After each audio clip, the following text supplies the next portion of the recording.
และโดยสุเตปมหาธาตุเจ้าเจ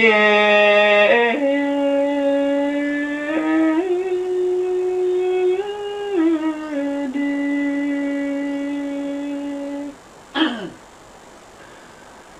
พระนาง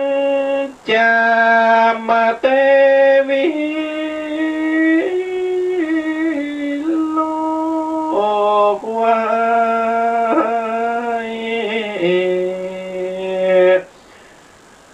พระโรดละปูนเรืองรังสี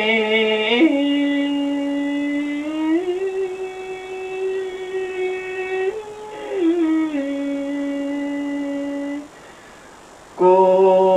วนกาลาปูนเฮยมาพิบาลเก้า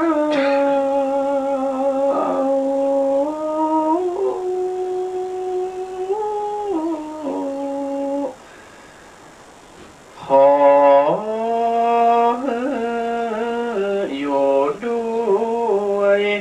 สวัสดี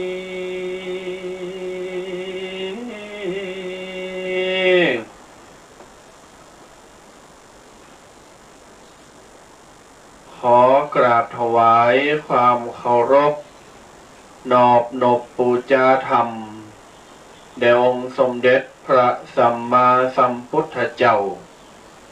พระธรรมเจ้าและถวายความเคารพ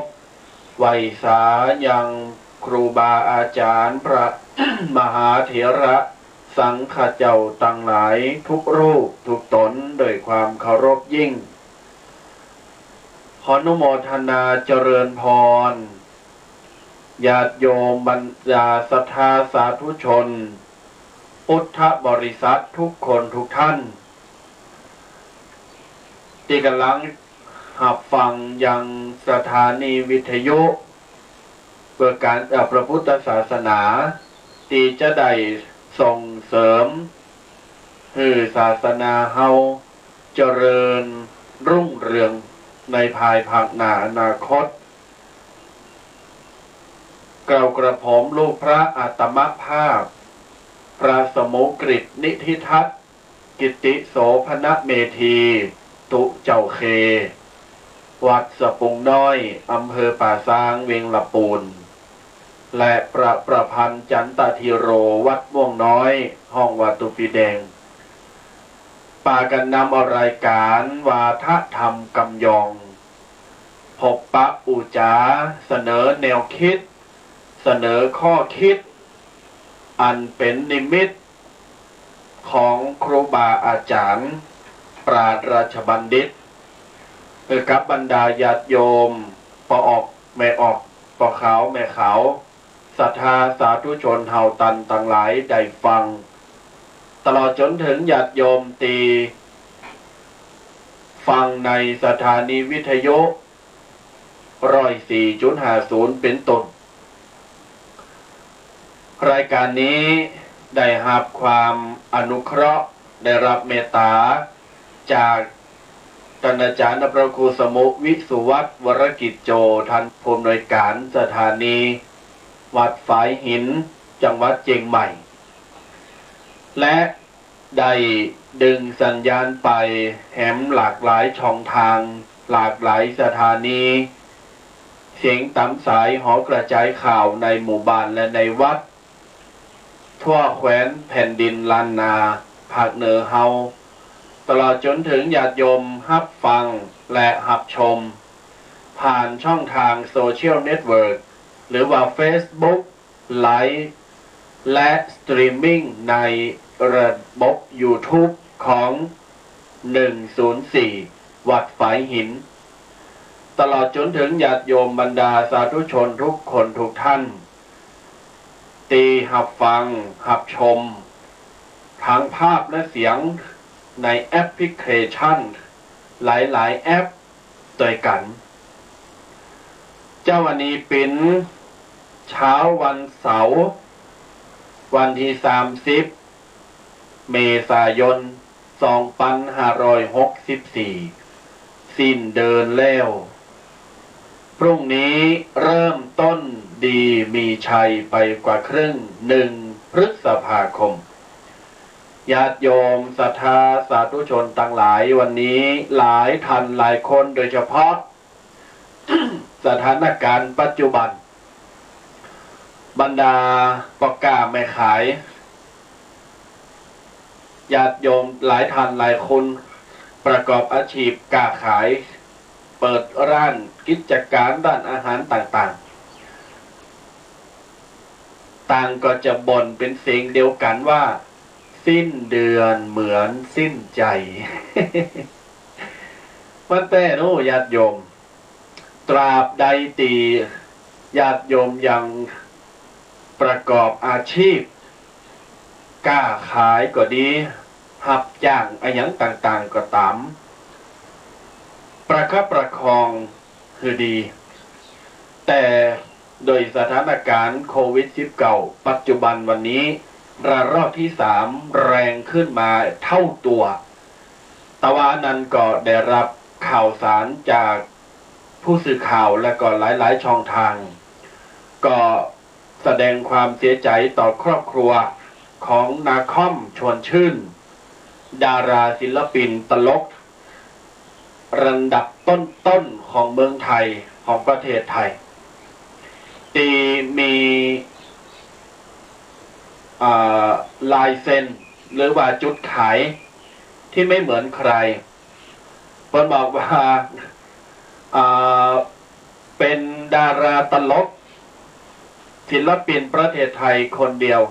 ที่ด่าใครแล้วมีแต่รอยยิ้มด่าเปิ้นแต่เปิ้นโหดเปิ้นยิ้มเปิ้นไข่โหเปิ้นชอบใจหลายคนบอกว่ากำดานาคอมนี่เป็นมงคลก็ปิ้นลิ่นปิ้นมนปิ้นโหกันไปได้เสียชีวิตลงโดยการรับเชื้อโควิด-19 เข้าสู่ปอดแล้วก็ลามไประบบภายในร่างกาย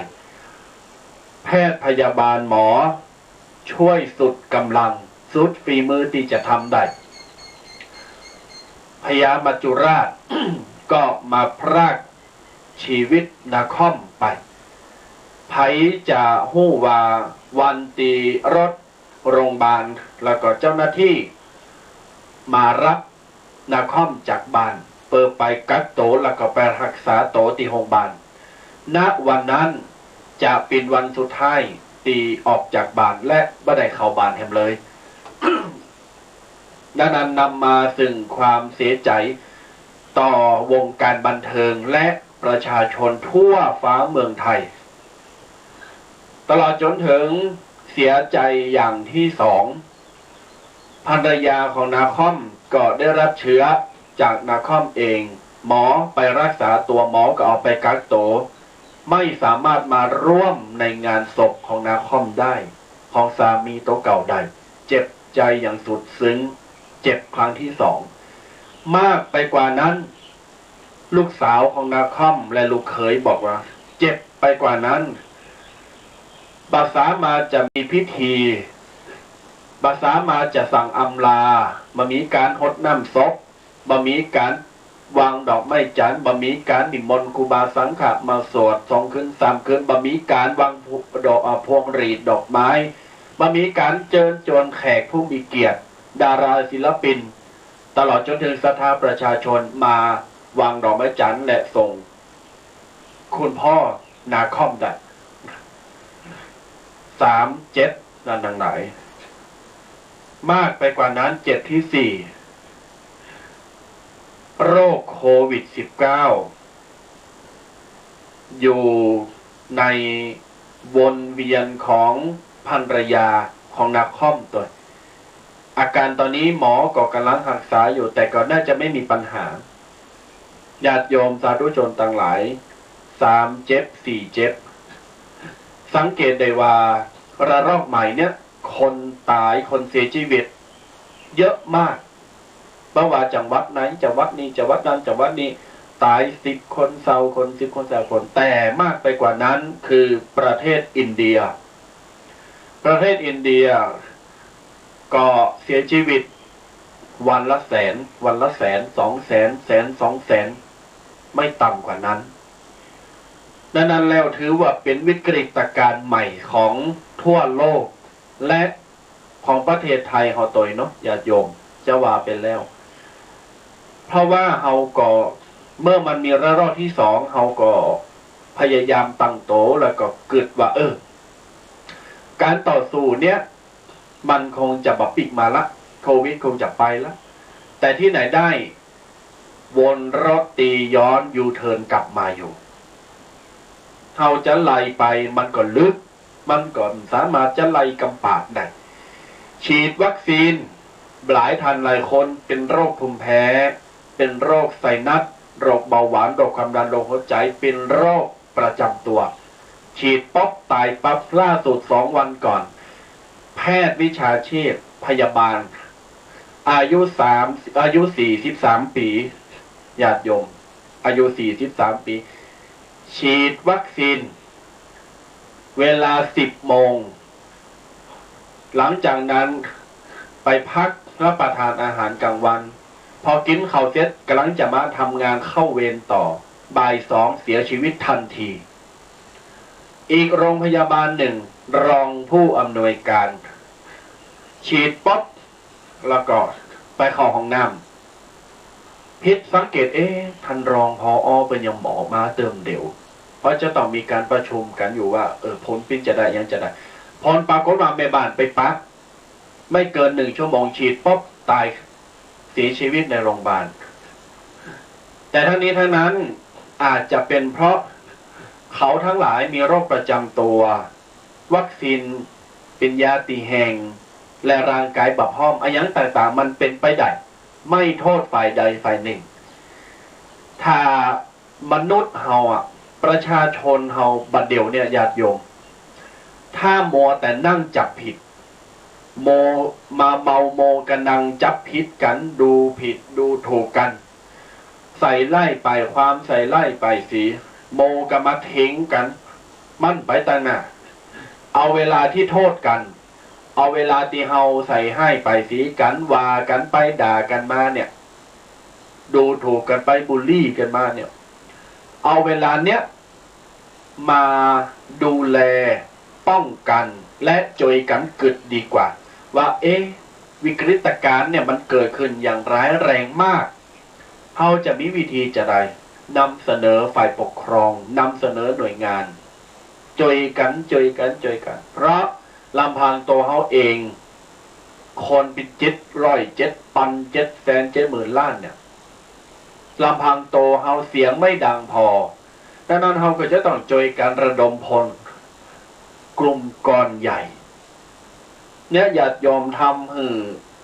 ความรู้สึกของคนเฮาตกไปตัดตุ่มตีนสมาเนอะดังนั้นแล้วเฮาสามารถจะทำมาอย่างกับมันได้ในเมื่อมันเกิดขึ้นมานักคอมเสียชีวิตไปเราจะไปเคาะโลงจะไปกดสวิงห้องมาจะไปเคาะปอลูกบันเนอร์นักคอมลูกบันเนอร์บ่ได้แล้วเพราะนั้นแล้วญาติโยมสาธุชนมันแรงจริงๆเปิ้นถึงมีการว่าจะไปที่ไหนมีแมสอยู่ตลอดจะไปที่ไหนมีเจลหรือแอลกอฮอล์อยู่ตลอดเวลากำประตูรถกำประตูบ้านไปห้างสรรพสินค้าเซเว่นอะไรอย่างต่างๆล้างมือโดยเฉพาะในห้องน้ำสาธารณะญาติโยมห้องน้ำสาธารณะนี่เป็นรวมคนทั้งหมดทุกสิ่งทุกอย่างอยู่ในหันหมดหู้ว่าไผมาจอดรถละเข้าไปพร้อมเวลานั้นไผเข้าเวลานั้นไผออกหู้ได้ตกตาเฮาเข้าไปป๊อบแจ็คพอตแตกจับเข้าไปดีโซยเลยญาติโยมเพราะฉะนั้นจะต้องป้องกันให้ดี มันทำให้เราได้เห็นหู้หลายๆอย่างญาติโยมเนาะวันเนี้ยเราจะจับประเด็นที่นาคอมเสียชีวิตเนี่ยประเด็นลักสังคมเนี่ยเอามาอู่กันกับตูบีแดงและอู่กับศรัทธาญาติโยมฟังช่วยกันนำเสนอเพื่อจะกอบกู้กำลังใจพลังกายที่ญาติโยมได้สูญเสียไปกับโรคโควิด-19ระลอก1ระลอก2ระลอก3ตอนเนี้ย3ระลอกแล้วผลปรากฏว่ามีระลอกใหม่เข้ามาจากประเทศอินเดีย10 กว่าประเทศละ 10 กว่าประเทศละที่ได้รับสายพันธุ์ที่แรงที่สุดในประเทศอินเดียมากไปกว่านั้นพม่าลาวฝั่งตรงข้ามเฮาเพื่อนบ้านเราได้รับได้รับเชื้อจากประเทศอินเดียเรียบร้อยขอภาวนาอย่าเข้ามาประเทศไทยหลายประเทศโดยกันหลายเมืองเปิ้นได้ทำการฉีดวัคซีนให้ประชาชนทั้งหมดเลยทั่วทั้งประเทศจนตอนนี้ชนะโควิดได้ 98-99% ประชาชนในเมืองของเปิ้นติดตามข่าวมาประมาณ2ประเทศ3 4 5ประเทศนี่แหละไม่ต้องใส่แมสไม่ต้องกลัวแต่ต้องพกแอลกอฮอล์ติดตัวตลอดเวลาพกสิ่งทุกอย่างเปิดได้ทำกิจวัตรประจำวันได้เหมือนปกติหมดเลยและมีอีกประเทศหนึ่งได้ฟังข่าวได้ดูข่าวตะวานำเสนอว่าประเทศเนี้ยปลอดโควิดเรียบร้อยฉีดวัคซีนกันยังเรียบร้อยละ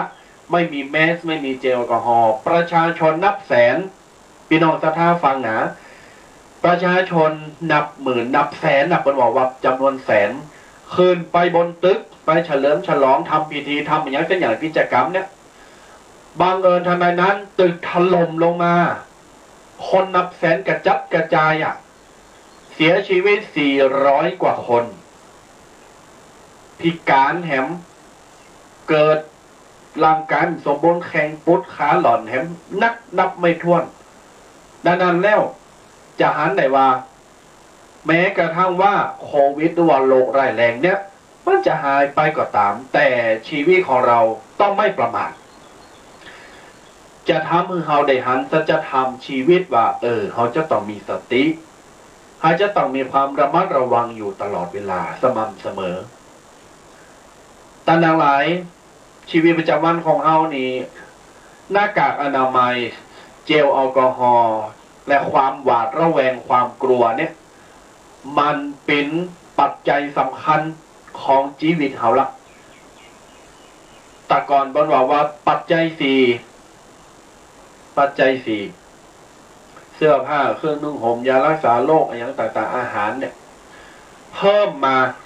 เป็น10ปัจจัยแล้วปัจจัย10ปัจจัย20แล้วมีแมสมีเจลมีแอลกอฮอล์มีนั่นมีนี่โอ้ยต่างๆหลายเพราะฉะนั้นแล้วมันจะทำให้เราป้องกันและหู้ตัวเราโดยอัตโนมัติทันทีกูจะไปกาดกูจะต้องเอาแมสไปแล้วขาดบ่ได้คือกระเป๋าตังค์กับแมสแต่ก่อนนี้กระเป๋าตังค์ซุกเกือบไปได้เลยปั่นรถถีบวิ่นไปมาเดี๋ยวนี้กูมีแมสไปไม่ได้เก่าแต่เวลาไปกาดเปิ้นพอหน้าอีคำมันพอหน้ากูเฮ้ยอีเป้งมันพอหน้ากูว่าจะอั้นจะอีพอหน้าหวาดระแวงมาเดี๋ยวนี้ใครไม่สวมหน้ากากขายบักปิดแมสเป็นคนแปลกนะพินคนแปลกหน้าคนจะโกนะญาติโยมถ้าไพ่บัตรใส่แมสนี่นะลองลองเข่าเซเว่นไปลองกำอั้นก็ลองไปแอวด้วยการสตีนแล้วก็ลองใส่แมสปุ๊บไปดึงเข่าไก่สุดแต่ตัวเจ้าญาติโยมไปงานศพลืมเอาแมสติดทุกอย่างไปบ่ได้ใส่แมสศรัทธาจะเข้ามาเกณฑ์สังโกวะทำโมยเนาะผู้จานนี่เป็นนางปุ้นโหกันไดวิหารก็ตัวเจ้ายังมาใส่แมสอีบ่ก็ขามจะมีเป็นโควิดในวัดเรามันมาแน่ตุ๊อีบ่ทำโมสังโคอีเนาะเนี่ยมันเป็นปัจจัย10ปัจจัย20ปัจจัย30นี่หมดนะนานๆตึงมดตึงมอนเท้าความมา จะเอาเรื่องโควิด-19 จะเอาเรื่องนาคอมเสียชีวิตและศรัทธาประชาชนที่เสียชีวิตไปเนี่ยกับโควิด-19 เนี่ยเราจะเอามามาเสนอแล้วก็มาปรึกษาหารือกันกันเอากำลังใจให้กับญาติโยมเพราะญาติโยมถามว่าตุเจ้าบัดเดี๋ยวนี้ตึงมือตึงวันนี้โควิด-19 มันมาแหงติดๆอ่ะที่แม่เขาที่ปอเขาจะป้องกันโตโดย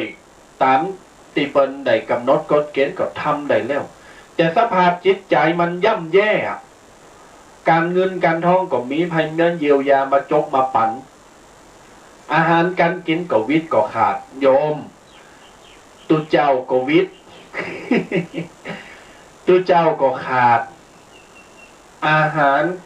มาม่าปลากระป๋องมีไปก็กินไปล่าตามล่าบางวัดนะปะล้มบ้านต้นประกาศ ห้ามตุเจ้าพระเนนออกกุ้มเข้าบาทเนอดู ห้ามตุเจ้าพระเนนออกบิณฑบาตเนอเพราะว่าโกเอาละตุเจ้าพระเนนก๋อมกาละศรัทธาก๋อมกาเข้าไก่ใส่บาตรตุเจ้าโกตุเจ้าก๋อมไก่เตียวไปตังนอกโกเนี่ยญาติโยมมันทำให้ส่งผลกระทบทั้งในและนอกตั้งในก็คือในวัดเนี่ยไม่ใช่วัดกับตั้งนอกอย่างเดียวนะพี่น้องศรัทธาอาจจะจมว่าโอ้เศรษฐกิจแบบดีจะอั้นจะบะมีภัยมาเยียวยาเข้าปลาอาหารกับแปลง จะไปซื้อไปหาจะไป เจาะมาหากินไปหันไปนี่ก็โกตกงานกันยุดงานปิดห่างปิดร้านสั่งนั่นสั่งนี่ตุเจ้าก็เหมือนกันขอสุมาเนอกิจนิมนต์ก็แทบจะไม่มีญาติโยมปฏิทินทั้งเดือนในเดือนเมษายนที่ผ่านมาเนี่ยต้าได้เลยตุเจ้าพระเนนตั้งหลายกับญาติโยมนี่แบบเปิดใจเลยตามกุเตอร์นี่เดิน6ประมาณ10งานเศร้างาน10งาน2งานจะมีของงานศพงานแต่งงานหันงานนี่10จักตา10จักโตมีหมดมาเดี๋ยวนี้มาพอธรรมโมสังโฆกัดอกลำเลอแพบปฏิทินวางลึงลงลึงจบข่าวต้มมาม่าต่อไปนะน้องเนนอีเนี่ยผลกระทบจะไปว่าตุเจ้าในวัดสบายจะไปว่าตุเจ้าอยู่ในวัดแล้วมีกินมีใจเข้าใจมีกินมีใช้ลืมตาอาปากใดก็เพราะญาติโยมนี่แหละถ้าญาติโยมได้ผลกระทบตุเจ้าก็เกิดผลกระทบเหมือนกันก็ญาติโยมมีผลกระทบรายได้ขาดมามีการมามีงานมามีเงินมามีท้องจะซื้อกับเขากับปลามาเร่งต้องเร่งคอโพอย่างปอแขวนไหนจะมาแบ่งกับเขากับปลาแบ่งสตังมาตาถือตุเจ้าปูโทษธรรมโมสังโฆอย่าหาทำอย่าเหมือนกันนะตุเจ้าเพราะฉะนั้นแล้วญาติโยมสาธุชนทั้งหลายโปรดเห็นใจซึ่งกันและกันเนาะวันนี้เราจะมาจาในหัวข้อเนี้ยอยู่อย่างไรให้ห่างไกลโควิด-19 และก็อยู่จะได้หรือสภาพจิตใจเฮากลับมาดีเหมือนเดิมแม้ว่าสถานการณ์บ้านเมืองจะตึงเครียดจะไล่แรงจะมีนั่นมีนี่มีจุกจิกจะปรับตัวอย่างไรจะทำจะได้ให้เฮาสบายใจและจะทำจะได้ให้เฮาอยู่เย็นเป็นสุขตึงมือตึงวันนี้จะมาเสนอต่อไปก็นิมนต์ตุบีแดงได้ตักตายญาติโยมเด้อ10 นิ้ววันกาวก็กราบไหว้สาท่านครูบาอาจารย์จุรุกจุตนที่กำลังสดับหับฟังและรับชมอยู่ในคณะนี้เจริญสุขในธรรมจงบังเกิดมีแด่ท่านสาธุชนพุทธบริษัทเจ้าผู้เจ้าคนวันนี้ตรงกับวันเสาร์ตี 1ต้นเดินเราก็ได้มาพบปะเจอกันแบบนี้วันที่30วันนี้วันที่1กันตุปีเคตุเคกับอย่างผีบ่าแต่เจ้าเฮาก้านบอกว่าเขาขอคอมตัวแดงมันผีบ่าคอมตัวแดงมันขนาดเวลายังลุก เพราะว่าเขาการพอคอมโตนคอมตัวเก่าพี่เนอร์แล้วมาโตนเอานะ เปิดกำลังเมาน้ำลายเบิ่นเลยก็มาพบปะเจอกันเป็นประจำกูวันเสาร์นอกสดาญาติโยมทั้งหลายวันนี้ก็อย่างที่ทุกทีเกเพิ่นได้เกินไว้แล้วโอ้เศรษฐกิจหรือว่าอะไรอย่างต่างๆนานาเรื่องจิปาทะกูสิ่งกูอย่างลุมเล่าเข้ามา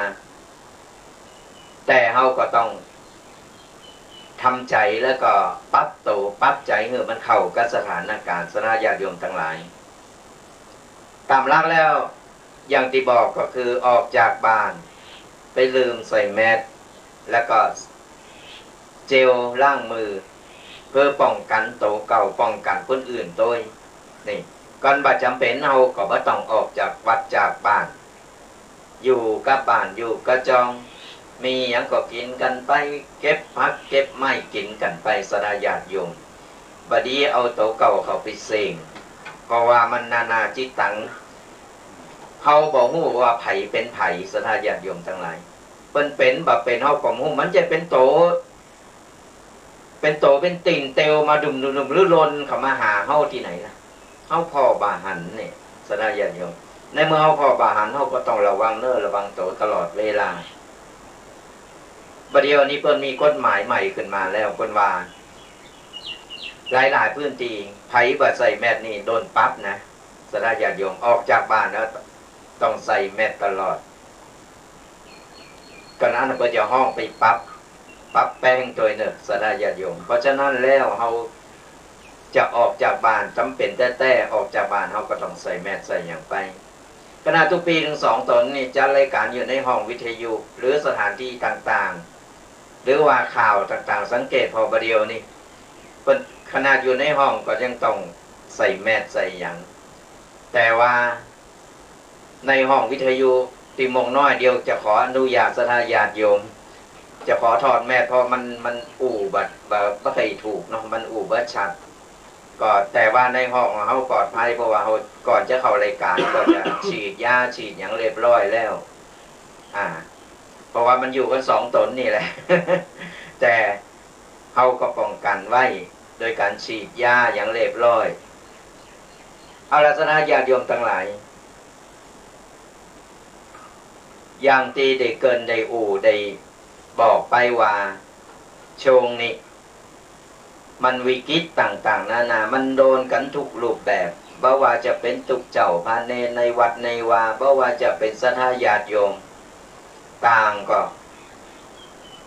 ซื่อๆว่าต่างก็มีการเครียดขึ้นมาแต่เฮาก็ต้องตั้งสติจะไปลืมว่าเฮาเอาสติเป็นติตั้งก่อนบ่ว่าอะไรอย่างจะเกิดขึ้นในเมื่อมันเกิดขึ้นมาแล้วมันไม่ได้เกิดขึ้นกับเฮาคนเดียวมันเกิดกับหลายคนเฮาก็ต้องทำใจในเมื่อมันเกิดมาแล้วก็ต้องยอมรับมันและช่วยกันแก้ปัญหาว่าเฮาจะแก้อย่างไรถึงเฮาจะเป็นเสียงโซนน้อยหรือว่ามันน้ำหนักบ่พอแต่เฮาก็ช่วยได้ช่วยโดยการที่เฮาอยู่กับบ้านกับจองกันประจำเป็นอยู่กะตีก็จำเป็นก็อย่างที่ว่าเฮาก็ต้องฮู้จักป้องกันตัวเก่าไปหรือว่าไผเป็นแล้วไผติดแล้วหรือว่าสงสัยก็ไปโกรธก่อนไผติดแล้วก็ต้องแจ้งบ่ใช่โอ๊ยบ่ได้เดี๋ยวก็จะรังเกียจหรือว่าอุบอิบเอาไว้บอกกล่าวไผเมื่อที่เป็นข่าวตะวานลูกไปติดแล้วเอามาติดที่บ้านแล้วก็ที่นี่ก็พ่อตายแม่ตายไปทีละคนนี่แหละก็เพราะว่าอายแล้วก็โกหรือว่าบ่อยากจะไปรักษาสุดท้ายก็ลามไปถึงครอบครัวเพราะฉะนั้นแล้วใครหู้ตัวกลุ่มเสี่ยงก็ต้องแจ้งโดยโดนคือแจ้งไปเลยหาวิธีป้องกันหาวิธีที่เขาจะทำอย่างไรจะยุดเจอโรคนี้ได้เพื่อแผ่ไปถึงคนที่เขาหักหรือว่าคนในครอบครัวของเขาอย่างข่าวดังตอนนี้ที่เขาได้ฮู้กันก็คือดาราตลกเปิ้นได้จากเข้าไปแล้ว ด้วยโรคร้ายต่างๆนี่แหละถึงวันนี้เราก็จะได้เอามามาว่าเราจะแก่อย่างใดเราจะทำอย่างใดจะป้องกันอย่างใดกันตีจะช่วยเหลือกันได้เดี๋ยวเราก็จะมาสนทนาธรรมมามากันสำหรับสถาญาติโยมตีจะเข้ามากับรายการของเราก็อดใจว่าในช่วงท้ายรายการเราจะเปิดสายหน้าไมค์คือสถาญาติโยมฟังแล้วก็เก็บเอาคำถามเก็บเอาตีว่าจะเอามาแนะแนวหรือใครที่มีภูมิหูภูมิธรรมหนักก็สามารถเอามาแชร์เขาจะได้ช่วยกันและคนฟังก็จะได้หูจะได้ช่วยกันป้องกันในช่วงท้ายรายการในสังคมตีเกิดขึ้นเนี่ยญาติโยมครับสถานการณ์โควิดวันนี้ก็จะเอาสิ่งตีเยียวยาจิตใจเนาะเยียวยาจิตใจยาใจเอามาให้กับญาติโยมแม้ว่าปัจจัยหมอปัจจัยพยาบาลปัจจัยเจ้าหน้าที่สามารถจะมีอิทธิพลหรือกำลังในการไปปราบโควิดหรือไปยกญาติโยมไปเข่าหงยาสนามใดจะอั้นสามารถทำได้แต่ท่านี้ท่านั้นขอเป็นหมอรักษาใจขอเป็นหมอเยียวยาสภาพจิตใจเปิดตีเจ้าหรือญาติโยมตันดังหลายได้มีกำลังใจปัจจัยว่าโอ้ยโควิดมันมาแล้วกูเดาไปฆ่าตัวตายดีกว่ากูอยู่แล้วปัจจัยญาติโยมเพราะฉะนั้นครูบาอาจารย์ปั้นจึงบอกว่าสงครามยุคโควิดเดี๋ยวนี้ สงครามยุคโควิดเนี่ยจะต้องอาศัยพละกำลังคือ4ด้านด้วยกันมีอย่างพองเลย5ด้านไม่ใช่4ด้านพละกำลังที่เราจะต้องเสนอที่เราจะต้องจอยกันเนี่ยมีอยู่5ด้านด้วยกัน1ด้านกำลังกาย2ด้านกำลังแห่งจิตใจ3ด้านกำลังแห่งธรรม4ด้านกำลังแห่งบุญและ5ด้านกำลังแห่งคุณหมอ5ประการสำคัญถ้าถามว่ามีโควิดแล้วเศรษฐกิจบดีมีธรรมเยียวยาจิตใจใดก็ได้มีเจ้าหมูเจ้าฟูงใดก็เปิงปลาอาศัยใดมีบุญใดก็ได้ถ้าขาดกำลังที่5คุณหมอตายลูกเดียวบัจจัยว่าจะมีกำลังทำอย่างเดียวนะกำลังใจไม่สามารถเยียวยาได้ทางร่างกายทั้งหมดถ้าเฮาเจ็บป่วยตันดังหลายขณะเฮาเจ็บหัวเข่าเจ็บเอวเจ็บแข้งเจ็บขากระดกอ่ะโอ้กูจะไปคลินิกไปฉีดยาไปหาหมอมึงจะว่าโอ้กูจะไปคือดูเจ้าเป่ามีรู้กูจะไปปฏิบัติธรรมไปเดินจงกรมก็มีเกิดเติมหาหมอหงยุงหงยาบัดเดี๋ยวนี้ก็เหมือนกันญาติโยมเฮามาดูข้อที่1ตัวแดงยกโควิดบัดเดี๋ยวนี้ 5ด้านที่เฮาจะต้องจอยกันที่เฮาจะต้องมี1กำลังกายเขาจะทำจะได้ก็คือร่างกายเขาเนี้ยรู้จักการป้องกันน่ะใจตีอูไปใส่แมสมีเจลแอลกอฮอล์บักไปสถานที่กลุ่มเสี่ยงบักไปตามติเป็นปิดบักไปสถานที่จังหวัดติเป็นประกาศพื้นที่สีแดงบักไปร้านอาหารเมินบักไปกันตามตีเฮาจะทำได้ไม่ใช่ว่าบีบตัวเก่าเกินนะอาจจะเป็นพิบากเฮาจะเครียดโอ้เปิ้นอยู่กับบ้านกูก็อยู่กับบ้านเปิ้นอยู่วัดกูก็อยู่วัดอยู่หัดตายคำบาดตายคำบาดอย่ายงมันจะเขตเห็นบ่ได้เปิ้นบอกว่าโอ้จะจังหวัดนี้ห้ามไป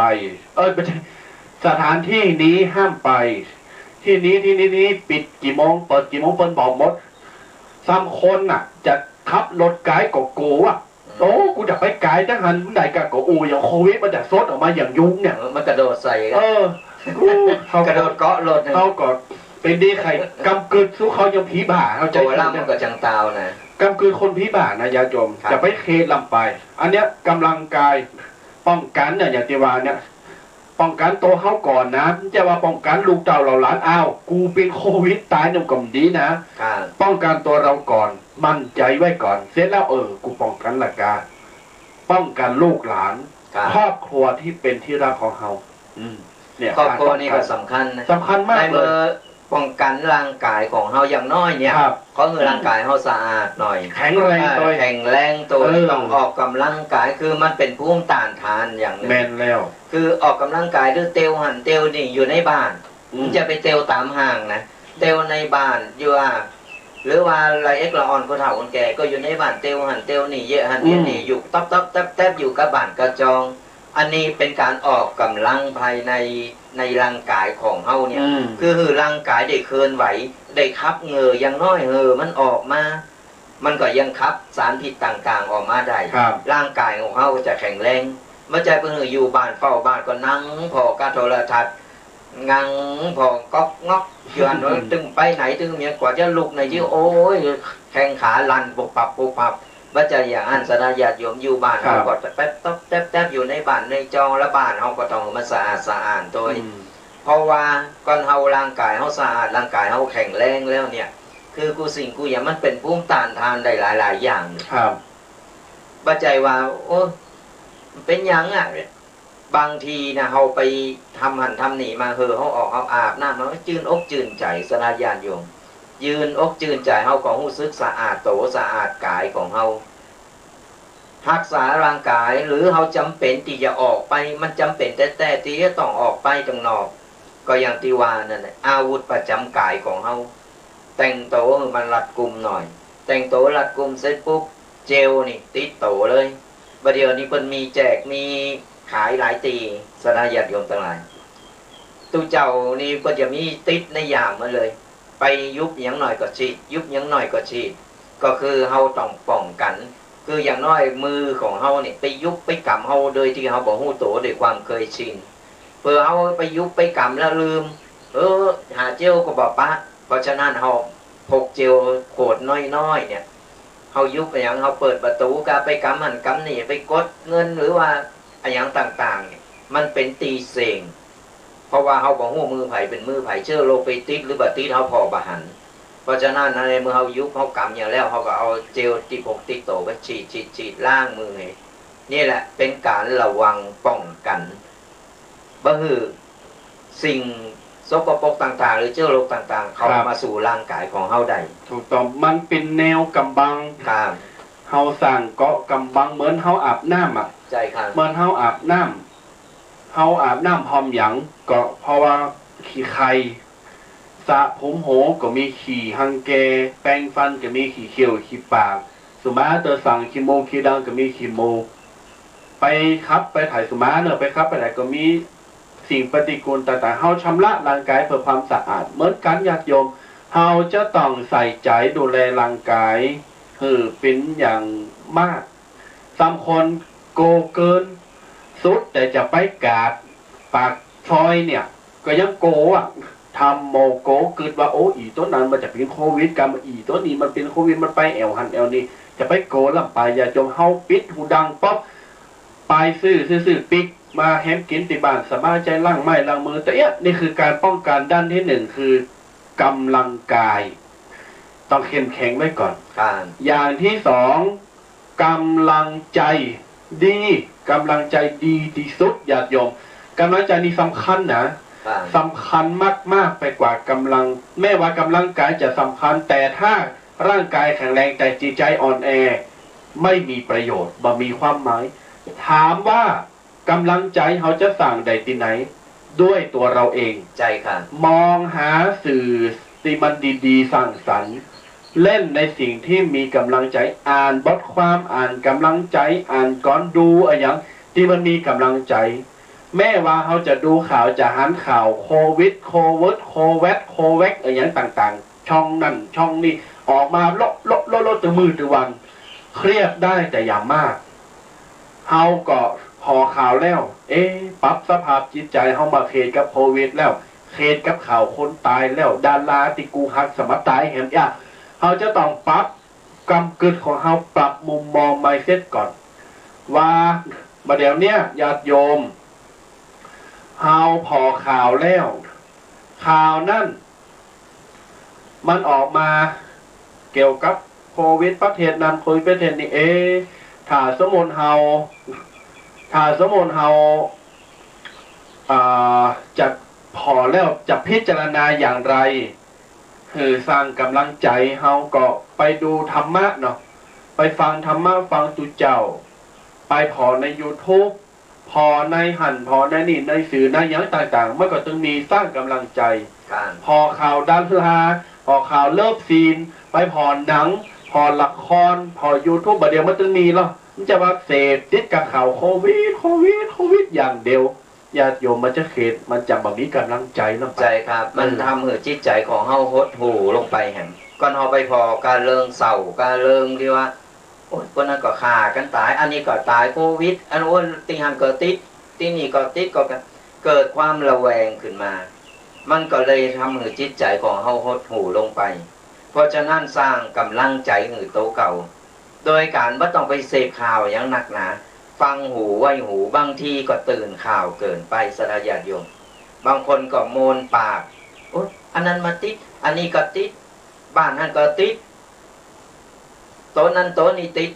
มันก็แย่เฮาเนี่ยระแวงไปเพราะฉะนั้นเฮาฟังในส่วนกลางดีกว่าสระญาติโยมเพิ่นจะรายงานแต่ละจังหวัดเนี่ยเพิ่นจะมีส่วนกลางเนี่ยที่จะรายงานว่าประเดี๋ยวนี้ที่อำเภอฮันเนอร์ติดกี่คนจังหวัดนี้ติดกี่คนนี่เอาว่าต้องไปฟังข่าวลือข่าวเราหมดนี่นะข่าวลือข่าวเราเนี่ยมันจึงมีหนักโอ้ยสนใจตื่นข่าวจนโกจะขึ้นสมองเลยประกาศที่จะทำจะอย่างเอาไปเอามาทำมือโตเก่าในเขตมามันเป็นโควิดมันกลายเป็นโรคบ่าไปสถานญาติโยม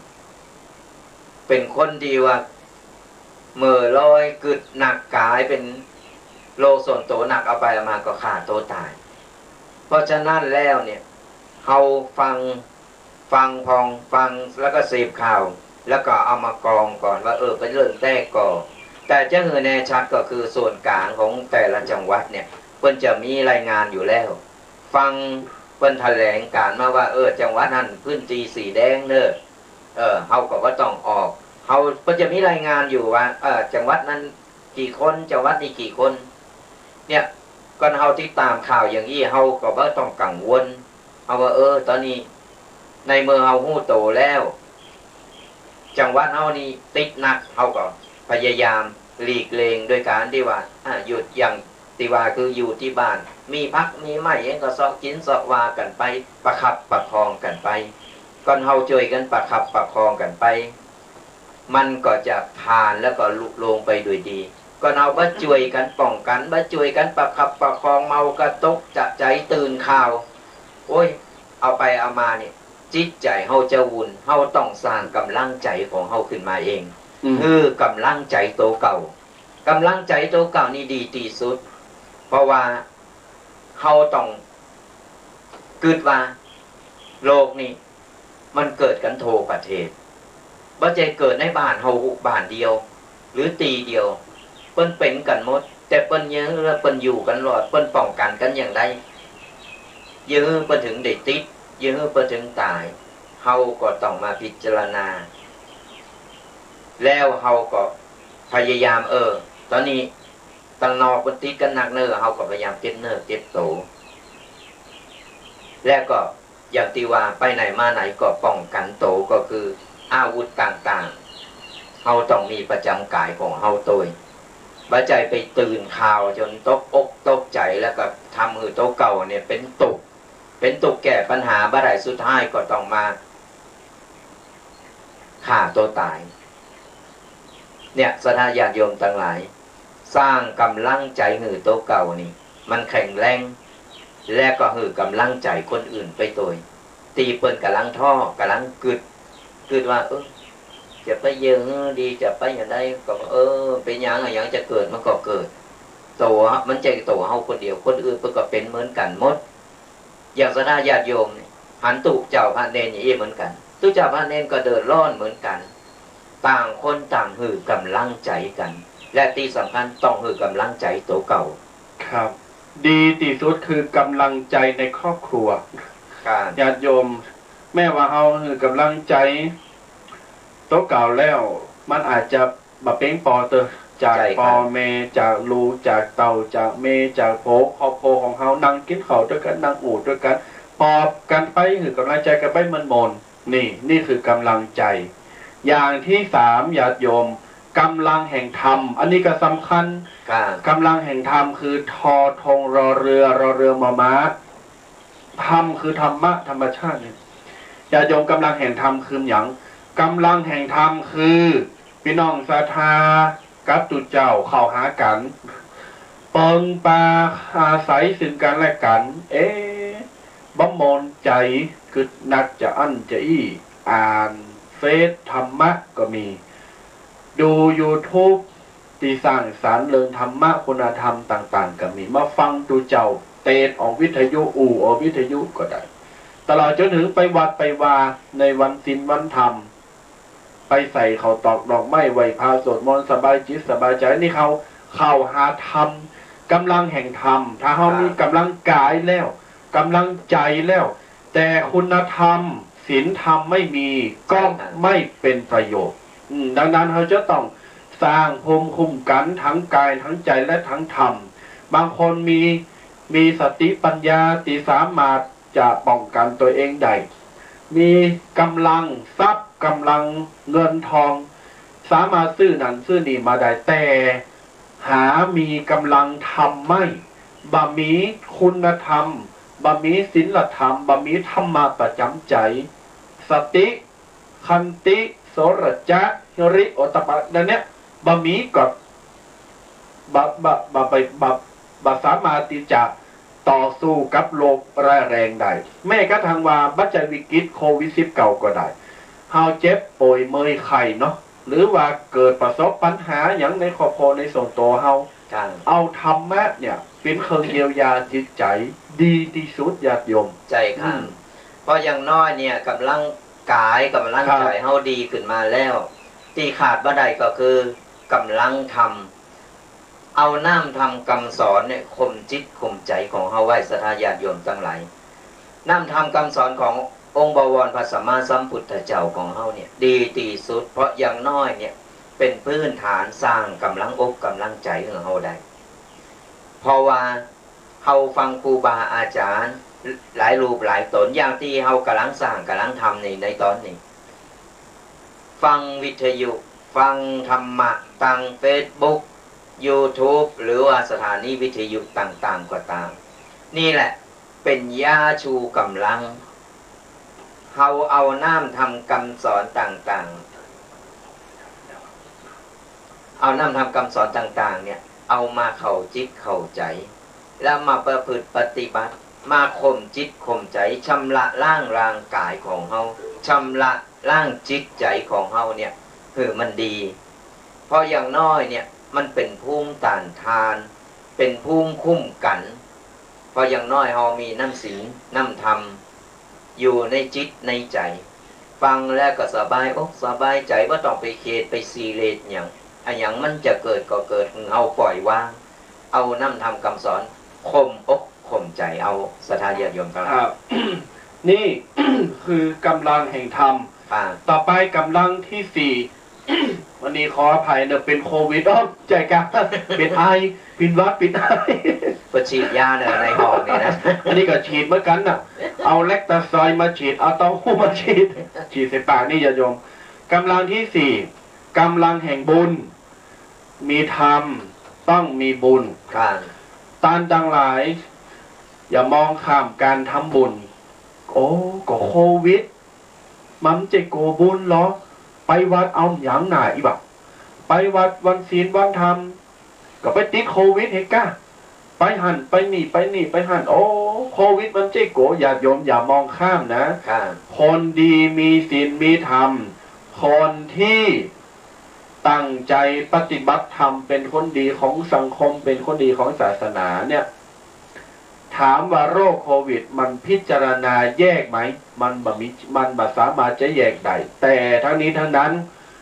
ป้องกันเฮาก่อนป้องกันกายป้องกันใจและสร้างภูมิคุ้มกันให้แก่เราเพราะฉะนั้นทุกพื้นที่มีโควิดเนี่ยเราจะต้องหู้ละโค กูบอกไปตีหันเนอร์กูบอกไปตีนี่เนอร์วันนี้วันศีลผูวันฮือวันศีลกูจะไปวัดเนอร์ไปสร้างพลังทางใจก่อนไปฟังจูเจ้าไปหับศีลไปไหวพาสวดมนต์ก่อนไปนั่งภาวนาสมาธิไปเอาบุญกุศลก่อนเนอร์เยียวยาจิตใจแต่แล้วเนี่ยไม่ต้องมาแพนิคต้องมาโกนหลังไปเนี่ยเนี่ยก่อนเฮามีจึง3อย่างที่อู่ไปแล้วเนี่ยเพราะอย่างน้อยเนี่ยมันเป็นเกาะกำบังหรือเฮาใดอย่างน้อยเนี่ยมันก็เฮาก็ยังมีกำลังอกกำลังใจก่อนเฮาได้ฟังศีลฟังธรรมได้หับศีลได้หับพรไปแล้วเนี่ยเพราะอย่างน้อยนี่กำลังใจของเฮามาแล้วลองเฮามานั่งอมตกอยู่กับบ้านตึงไปไหนตึงออกไปไหนอมตุกมัมมึกอยู่กันในบ้านนั่นที่นี่เฮาจะเขตเฮาบอกฮู้จะไปเย่หยังจะไปทำอะไรหยังบ่ได้เคลื่อนไหวในร่างกายของเฮาและบ่ฮู้ว่าศีลธรรมอย่างไปทางใดอย่างใดถึงไหนแล้วโกอย่างเดียวโกจนขึ้นสมองและสุดท้ายมาก็เกิดกลายเป็นความเขตขึ้นมาเนี่ยสนญาติโยมทั้งหลายโกได้แต่จะไม่ให้มันล่ำไปโกได้แต่ก่อนเฮาฮู้จักป้องกันอย่างน้อยมันก็ยังช่วยให้เฮาเนี่ยได้สบายใจเฮาได้ป้องกันแล้วมันเป็นหยังออกไปนี่กำไปกำเดียวแล้วก็ปีกมาปีกมาเฮาก็มาล้างมือล้างเจลเนี่ยก่อนไปเฮาก็ใส่แมสใส่หยังออกไปครับเนี่ยเฮาก็บ่เขตก่อนเฮาจะมาอยู่ก็เปิ้นมือออกจากบ้านอยู่บ้านอยู่กับบ้านก็ที่นี่ก็เขตคนเฮามันเกินร่างกายมันต้องเคลื่อนไหวครับจะมาดักดานอยู่ที่เก่านี่มันก็มกมุ่นเกินไปครับเนี่ยสนญาติโยมทั้งหลายเอาน้ำทำคำสอนขององค์บวรเนี่ยพระสัมมาสัมพุทธเจ้าของเฮาเนี่ยมาคัดเกลาจิตใจมาเป็นยาชูกำลังใจของเฮาคือได้ครับเพราะว่ามันจะช่วยอย่างน้อยเนี่ยช่วยเฮาสบายใจได้ครับนี่เฮามีกำลังกายแล้วกำลังใจดีๆแล้วเข้มแข็งแล้วกายเข้มแข็งใจเข้มแข็งเราสู้ได้กำลังทำเฮาก็มีแล้วไปวัดไปวาฟังเทศน์ฟังธรรมกำลังบุญก็มีแล้วสุดท้ายที่ขาดไม่ได้เลยจะต้องพึ่งอันดับหนึ่งและดีเด่นมีบทบาทมากที่สุดตอนนี้คือกำลังคุณหมอถ้าญาติโยมบ่มีหมอบ่มีแพทย์พยาบาลเฮาบ่สามารถจะไปหาไผใดไปเปิงไผใดเปิ้นสละเวลาสละชีวิตทั้งชีวิตยอมเสี่ยงนะชุดกราวบ้านห้องเนาะชุดกราวขาวๆหนาๆติหมอเปิ้นใส่พยาบาลเปิ้นใส่ป๊อบหอมหู้แล้วว่าเป็นไผเป็นคนไหนเนี่ยญาติโยมป้องกันถามว่าเปิ้นอยากใส่ไหมไม่เลยบ่อยากใส่เลยพร้อมหยังที่เปิ้นใส่ก็เพราะชีวิตคนหนึ่งบวกกับอีกคนนั้นมาคนนี้มารวมกันเป็นพันเป็นร้อยเป็นแสนเป็นล้านคนอ่ะทำไมเปิ้นยอมเสี่ยงเพราะหมอเนี่ยปัจจุบันนี้เป็นเกาะคุ้มกันเป็นแนวกำบังกำลังญาติโยมสังเกตพอเวลาเราติดเชื้อหรือว่าเป็นกลุ่มเสี่ยงเปิ้นจับป้าเราไปโรงพยาบาลสนามเปิ้นก็ไกลชิดเฮาเอาน้ำมาดูแลเนี่ยบ่มีหมอบ่มีพวกเนี้ยบ่มีกลุ่มคนเนี้ยเฮาจะปิ้นจะได้บอกว่าญาติโยมนี่คือกำลังที่สำคัญในประเทศกำลังที่สำคัญที่สุดในตอนนี้ถามว่าเฮามีหมอใดก่อนได้ดังนั้นเชิญคุณอยู่กับโควิดไปเลยบ่มีไผจะสามารถปราบโควิดได้บ่มีไผสามารถปราบโควิดได้เท่าคุณหมอไม่ใช่ว่าเก่งขนาดนั้นนะแค่เขารวมพลังกันให้เป็นเกาะกำบังอันยิ่งใหญ่เพื่อที่จะรักษาคนไข้เพื่อที่จะรักษาคนในประเทศให้หายจากโรคคืออยู่ดีมีสุขเนี่ยอย่าโยมอย่างที่บอกไปบางคนรักษาคนไข้หายตัวเก่าติดเชื้อตายก็มีนะใช่ครับบางคนฉีดวัคซีนให้ตัวเองตายก็มีนะเนี่ยมันมีไปหมดอย่าโยมเพราะฉะนั้นแล้วกำลังคุณหมอเนี่ยสำคัญที่สุดใช่ครับอย่างน้อยเนี่ยเปิ้นก็เสียสละเสียสละทั้งที่หัวตรงตัวเก่าก็เสียแต่ก็ต้องทำด้วยเนี่ยหน้าที่ด้วยหน้าที่และจรรยาบรรณของเปิ้น ราะฉะนั้นแล้วเนี่ยเฮาบดีไปว่าไปกล่าวหรือไปติไปเตนอย่างน้อยเฮาต้องฮือกำลังใจเปิ้นครับฮือกำลังใจเปิ้นเนี่ยลองเฮาอู่ง่ายๆอู่ซื่อๆญาติพี่น้องเฮานี่นะก็ต้องฮู้ว่าเฮาติดไอ้โควิดขึ้นมาปุ๊บมีไปเข้าไก่แล้วนะจะห่างแล้วโกติดแต่มีหมอมีพยาบาลนี่แหละคุณหมอคุณพยาบาลนี่แหละตีอุตส่าห์เอารถมาครับเอาไปดูแลไปรักษาเนี่ยเพราะฉะนั้นแล้วเนี่ยศรัทธาญาติโยมทั้งหลายการคือกำลังใจคุณหมอนี่ก็สำคัญที่สุดก่อนว่ามีคุณหมอหรือคุณพยาบาลหรือว่าผู้ที่เกี่ยวข้องหมู่เนี่ย เขาก็บอกว่าจะไปปึงพาอาศัยไผ่ได้เพราะอย่างตีวาหาอย่างตีวามันคือกำลังกายโตเก่ากำลังใจโตเก่าคือน้ำทำคำสอนโตเก่าและก็คือกำลังใจคุณหมอเพราะขาดห้าอย่างเนี่ยตีมันห่างก่อนเขาห่างไปอย่างใดอย่างหนึ่งเหมือนก็นิ้วก่อนขาดไปนิ้วนึงก็บสะดวกสบายมันก็จะติดหันติดหนียิบหันก็บัตรนัดบัตรถูกเพราะฉะนั้นแล้วเนี่ยศรัทธาญาติโยมลองเอาไปตึกต้องไปพินิจพิจารณาพอว่านี่แหละตีเอามาอู่มาศรัทธาญาติโยมห้าอย่างตีวาเนี่ยตึงร่างกายตึงจิตใจและตึงน้ำทำคำสอนและก็ตึงสำคัญที่สุดคือคุณหมอและก็คุณพยาบาลครับญาติโยมอย่างตีมีบทความหรือว่าเพลงหนึ่งตีละอ่อนต่างหลายเนี่ยห้องกันส่งกำลังใจผ่านบทเพลงเนี้ยคือกับคุณหมอตีเปิลช่วยรักษาผู้ป่วยโควิดต่างๆเนี่ยก็เลยจะเอาบทความในเนื้อเพลงเนี่ยมาอู่กับญาติโยมฟังญาติโยมแต่ไม่ใช่ห้องนะจะอู่คือฟังอู่เนาะจะไปห้องจะอู่คือฟังเดี๋ยวเหมือนข่าวญาติโยมหลายท่านหลายคนก็คงจะเคยฟังใน TikTok ใน YouTube ใน LINE ใน Face ช่องทางทีวีก็เคยฟังแล้วตมาพาฟังแล้วรู้สึกว่าเพลงเนี้ยฟังแล้วโอ้ยตื่นตันใจม่วนว่าโมนที่สุดเลยญาติโยมนั้นแล้วมาฟังเนอะว่า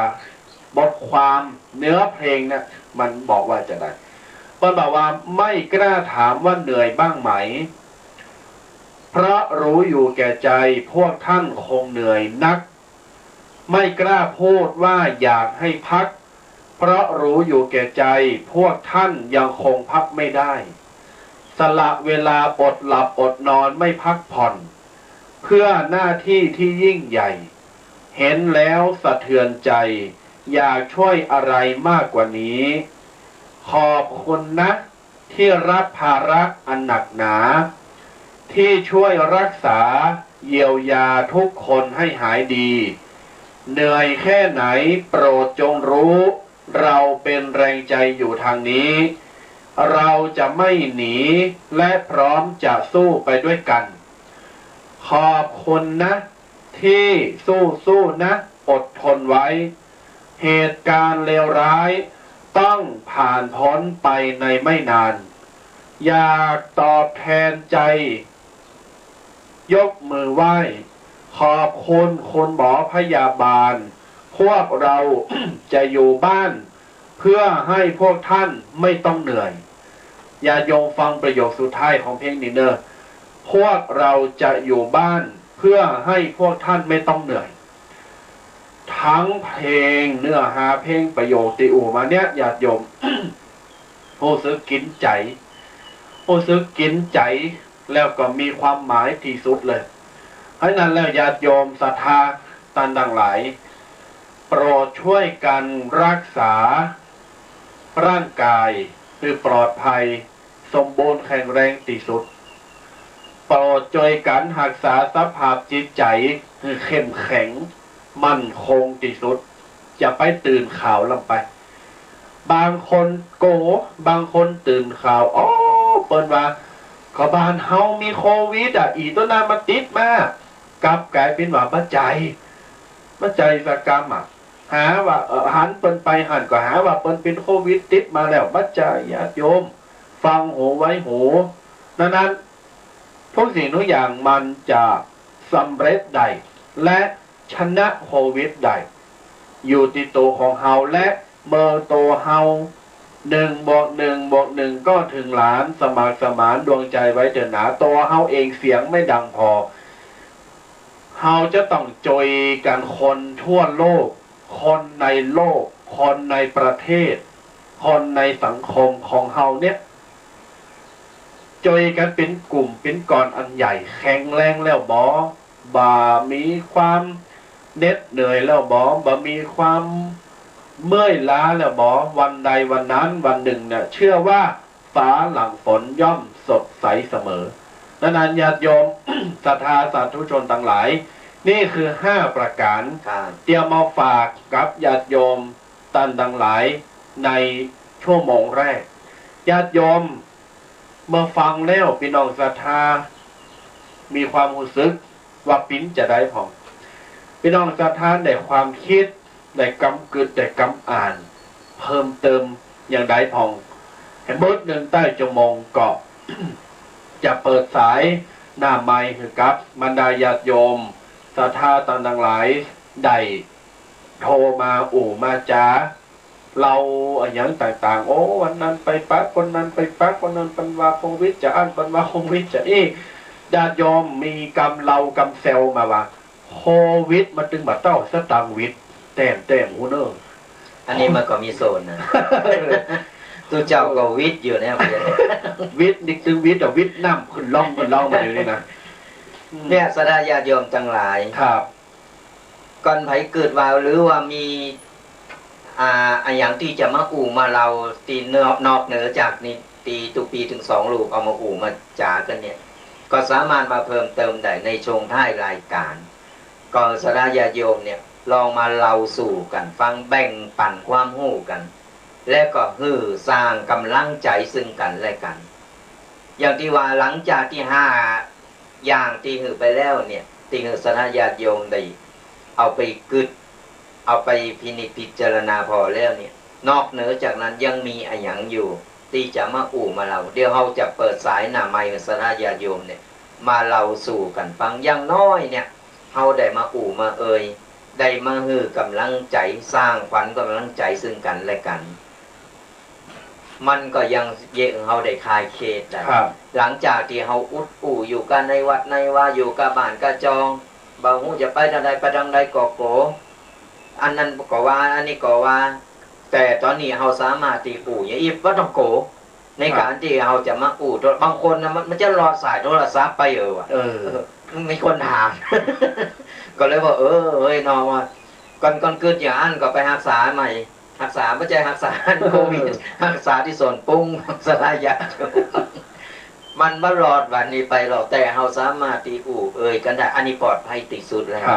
เนี่ยอย่างน้อยอย่างตีวาอย่างเฮาเนี่ยสร้างกำลังอกกำลังใจของเฮาสร้างก็กำบังของเฮาแข็งแรงไว้ก่อนครับจะไปไหนมาไหนอย่างไรสร้างจิตใจของเฮาแข็งแรงเอาไว้ว่าต้องไปตื่นข่าวไปฟังหันฟังนี่ไอ้บางคนมันก็โอ้ยหันไปเลิงโมนไปเห็นนาตุปิเคหันว่าเป็นโกเขาไปจุเปิ้นไปจุอันนั้นปิกมาไอ้แค่สงสัยถ้าจะเป็นนะก้าอย่าไปว่าไปให้จากความโมนกายเป็นไปสร้างความเคถือเปิ้นเขาเก่าโมนอยู่คนเดียวแต่กลายเป็นว่าไปสร้างความเคถือเปิ้นเพราะฉะนั้นแล้วจะไปทำสนญาติโยมสร้างบาปสร้างกรรมเจ้าเก่าตัวนั้นแต่บางคนเปิ้นมาปล่อยข่าวเท็จเต้นบาเต้บาฮู้ก็ฟังก็เจอไปเลยบางคนเปิ้นเตือนเปิ้นมาจะอันจะอีไปจะไปนี้ใส่แมสก็ลึกก็บอกฟังญาติโยมครูบาอาจารย์เปิ้นบอกว่าคนประเภทเนี้ยในสังคมเฮาเนี่ยเปรียบเหมือนน้ำหรือว่าเปรียบเหมือนแก้ว4 ใบญาติโยมพี่น้องศรัทธาฟังเนอะหลังจากจบอันนี้แล้วปุ๊บใต้ชั่วโมงจะเปิดสายหน้าไมค์เนอะญาติโยมเนอะเพราะว่าสังคมเฮาบัดเดี๋ยวเนี่ยเปรียบเหมือนแก้ว4 ใบตัวแดงใบที่1แก้วล้มไม่ใช่อีกแก้วมันแตวนะแก้วล้มใบที่2แก้วรั่วใบที่3แก้วล้มตะกี้ล้มนะบัดเดี๋ยวล้มล้ม รั่วล้น อ๋อ อันแรกล้มมอม้า ล้มคือกลน่ะก้นเจ้านั่นน่ะลบบนั่นน่ะอันที่สองรั่วน้ำมันโฮออกอันที่สามล้นน้ำล้นแก้วนี่อันที่สี่แก้วรับสี่แก้วสี่ประเภทสี่อย่างเนี่ยมาฟังเหรอไว้คนบางคนหลายคนน่ะมันปิ้นแก้วประเภทไหนมันปิ้นอีแก้วปิงกายประเภทไหนอันนั้นมันขายไก่อ๋อน้ำมาขายไก่นะแล้วว่าแก้วรอพี่ใจกัน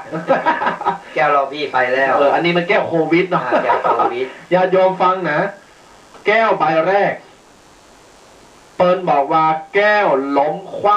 ำแก้วล้มคว่ำหมายความว่าแก้วมันคว่ำอ่ะมันคว่ำต้องไปมันกลแปลว่าบาสามารถจะห้องหับเอาน้ำที่มันมีประโยชน์บาสามารถจะห้องหับเอาน้ำหรือสิ่งต่างๆที่มันเป็นประโยชน์ได้เปรตบางคนที่มีอัตตาสูงอัตตาสูงไม่ฟังใครไม่ยอมฟังใครเปิ้นว่าก็หันหลังต่ำใส่เปิ้นว่านี่เปิ้นเต๋อนี่กล่อมฟังบิดหน้าชิกใส่เปิ้นญาติโยมบิปากใส่เปิ้นเช่นปากใส่เปิ้นนี่คือแก้วใบแรกแก้วล้มแก้วล้มคว่ำแก้วที่สองแก้วก้นรั่วกุลมันโหญาติโยมแก้วก้นรั่วหมายความว่าห้องสามารถจะเอาแก้วเนี่ยไปจ่ายได้ละถ้าเอาแก้วก้นโฮมาถอกน้ำมันก็แตกถอกน้ำมันก็ออกถอกน้ำมันก็มั่มติ๋มมันใส่ไปมันได้เปรียบเหมือนว่าคนเฮาเนี่ยไพ่เตือนไพ่ฟังแล้วเนี่ยได้ยินแต่ไม่ฟังหูซ้ายทะลุออกหูขวานั่นแหละญาติโยมพดหันพดนี่ได้ยินแต่ไม่ฟังมันได้ยินนะแต่มันฟังมันจะเปรบก่อนจะเปรบแบบโบราณสนาญาติโยมมันจะหยาบนะสี่ซ้อควายฟังบักควายตีย้อนควายฟังอูไปสองไพ่เบี้ยนิ่งเสียตำลึงทองคนประเพณีแก้วก้นรั่วข้อที่สามแก้วใบที่สามแก้วล้นหมายถึงว่าน้ำเนี่ยมันปริ่มยุหันละเอาน้ำหวานน้ำเปล่าน้ำยั้งใส่ไปมันก็ตึงล้นออกมาอยู่ดีเปรียบเหมือนคนคนอย่างอี้นี่พยายามห่างอวดฉลาดอดหูอดเก่งอวดรักขี่อิจฉาไผ่เนะไผ่ติงไผ่สอนมันก็ตึงใหญ่สลิดคนอย่างอี้นะแก้วประเภทที่สี่คนประเภทที่สี่แก้วรับอันนี้มีหน่อยแก้วรับหมายความว่าแก้วที่มันมีน้ำพองติ๋มพองแบบติ๋มพองมีกึ่งกลางหังมาเอาน้ำใส่ไปก็ยังใส่ได้อยู่ก็ยังหับได้อยู่เพราะว่าจะเอาน้ำยังก็หับอยู่น้ำหวานก็น้ำหวานก็กินหลั่นล้ำดิน้ำส้มน้ำเขียวน้ำหั่นน้ำนี่ก็เปิ้นเตือนเปิ้นบอกหูโตกับปั๊บปงเหอันนี้คือแก้วรับดังนั้นสรุปว่าหนึ่งแก้วใบแรกคือแก้วคว่ำคือแก้วล้มนั่นเองสองแก้วรั่วสามแก้วล้นสี่แก้วรับสี่ประเภทในสังคมเฮายุคโควิดเนี่ยญาติโยมต้องวงเล็บนะสังคมยุคโควิดเนี่ยมันมีหือหารถึงคนสี่ประเภทสี่แก้วนี้เลยดังนั้นเฮาจะอยู่จะได้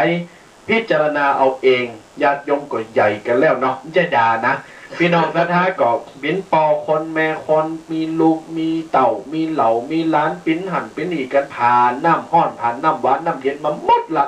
พิจารณาเอาว่าสังคมมาเดี๋ยวเนี้ยมีกรรมอันหนึ่งเป็นบอกดูแดงคนเฮาเวลามาอยู่โดยการรวมกันนี่นะอยู่รวมกันเมื่อว่าจะ10 คน20 คนยังต่างๆนานา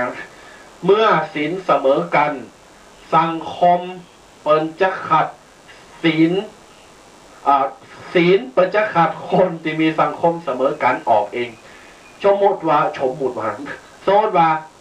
อยู่ใน10 คนเนี่ยคนจะอั้นคนจะเป็นนิสัยจะใดเวลาเฮาใจชีวิตไปเลยสิ่งดีๆหรือธรรมะหรือสังคมเนี่ยมันจะขัดคนกรองไปเลยมันเท่ากองน้ำแล้วท้ายที่สุดเฮาจะหันว่าคนเนี่ยเป็นจะใด เหตุการณ์แบบเนี้ยจะทำให้เอาหันคนชัดเจนว่าคนดีปิ้งจะได้มีน้ำใจก็บอกมีน้ำใจนี่เนี่ยคนเฮาต่างคนต่างตีอันนี้อูถึงว่า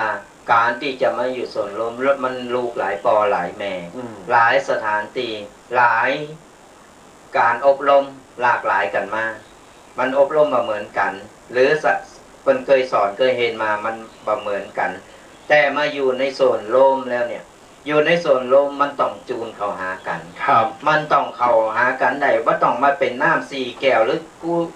ฉันทิฐิว่าฉันหู้แล้วฉันเก่งฉันเกิดมาก่อนฉันโบสถ์ก่อนฉันอะไรอย่างต่างๆนานาครับแล้วบ่ยอมรับในสิ่งที่ปัจจุบันคือปัจจุบันตึงวันนี่นะคือมันต้องอัปเดตไปตัวอย่างอัปเดตคือมันต้องเอาต้องหู้ตันต้องโตยหือตันปัจจัยไปวีเดิมเหมือนตีเฮาได้อู่ไปเสาที่แล้วเนี่ยเนี่ยสนาญาติโยมก็เฮาทำโตอย่างอันมันก็บัดตันแล้วก็บอกหู้เตาตันเปิ่นเพราะบาเดียวนี้มันว่าใจเหมือนสมัยตะก่อนสมัยบาเดียวนี้มันขึ้นไปติ๊กมันเปลี่ยนแป้งไปติ๊กเฮาบางตำรานี่เฮาปอโตยปอบัดตันน่ะเพราะฉะนั้นแล้วเฮาต้องปรับจิตปรับใจปรับโตเฮาอย่างถึงวันเนี่ยสมัยเนี่ยเฮาเคยได้หู้ได้หันนะจากตอนนั้นมีอย่างมีโรคเอดส์เนาะที่ร้ายแรงโรคเอดส์มาปุ๊บบาเดียวนี้เป็นโควิดและต่อไปอย่างให้มันอย่างคือมันจะไปเรื่อยๆเพราะฉะนั้นเราต้องเห็นหู้แล้วเราก็ต้องโตยหือตันเพราะอย่างน้อยเนี่ยเขาได้หู้เป็นว่าหู้ก่อนเนี่ยเขามีโอกาสชนะครับโอกาสชนะอยู่ได้เพราะเขาได้หู้ตันแล้วอย่างเขาก็สามารถที่จะป้องกันได้แล้วเดี๋ยวนี้มันเป็นอย่างนี้เนาะมันต้องนี่แหละสนาญาติโยมทั้งหลายเขาต้องอัปเดตว่าใจไปทิฉันรู้แล้วไผเอาอย่ามาเติมก็บ่เอาหู้แล้ว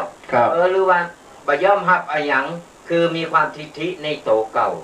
มีความทิฐิในโตเก่ามันก็เลยกลายเป็นว่าโตเก่าเนี่ยมันมีปมด้อยหรือเปิ้นน้องว่ามันบ่เตาตันเปิ้นเนี่ยสนาญาติโยมทั้งหลายเฮาต้องปรับโตปรับใจเป็นทัศนคติใหม่กันเป็นความคิดใหม่เป็นความคิดใหม่ตัวว่าบัดเดียวนี้ยุคนี้เป็นอย่างอี้เฮาก็ต้องโตยตันอย่างที่ได้เคยอู่หลายๆข้างว่าของใหม่ก็เอาของเก่าก็บาลานครับดังนั้นแล้วตามติอู่มาถึงมดตัวมนิยาติโยมหวังไว้ปิ้นอย่างยิ่งว่าจะไปเพิ่มเติมเตือนสติกับญาติโยมใดเกิดใจแล้วก็ไปบอกต่อลูกเต่าเราหลานและบุคคลนั้นเป็นที่รักไปใดอยู่กันอยู่เย็นเป็นสุขเจอเหลือเกินว่าในบ้านเมืองล้านนาเฮาเมืองพุทธของเฮาเนาะภาคเหนือเฮาเมืองปุถเฮาเนี่ยคงจะสุขสงบร่มเย็นโดยปรมีแห่งบุรพมหากษัตริย์ล้านนาเฮาตลอดจนถึงสิ่งศักดิ์สิทธิ์พระบรมธาตุเจ้าตั้งหลายที่อยู่ในแผ่นดินล้านนาและสิ่งศักดิ์สิทธิ์ทุกสิ่งทุกอย่างนะจะได้ขจัดปัดเป่าโรคร้ายสิ่งบดิบดีออกไปจากบ้านจากเมืองเฮาตั้งหลายถึงพระเนรเห็นเจ้าและญาติโยมกุผู้กุคนได้อยู่เย็นเป็นสุขเอาละญาติโยมท้ายชั่วโมงจะเปิดรายการรับสายหน้าใหม่พี่น้องศรัทธาไผจะโทรมาเจ้าจะจ้าใดก็ตามทักทายเป็นกำลังใจกันได้เนอสัญญาณปิ้นจะได้สัญญาณปิ้นจะอั้นจะอี้ฟังแล้วโมนบ้ามอนฟังแล้วเข้าใจกาจะอั้นจะอี้อัปเดตชีวิตโทรศัพท์มาได้เบอร์โทรศัพท์ดังต่อไปนี้เนอ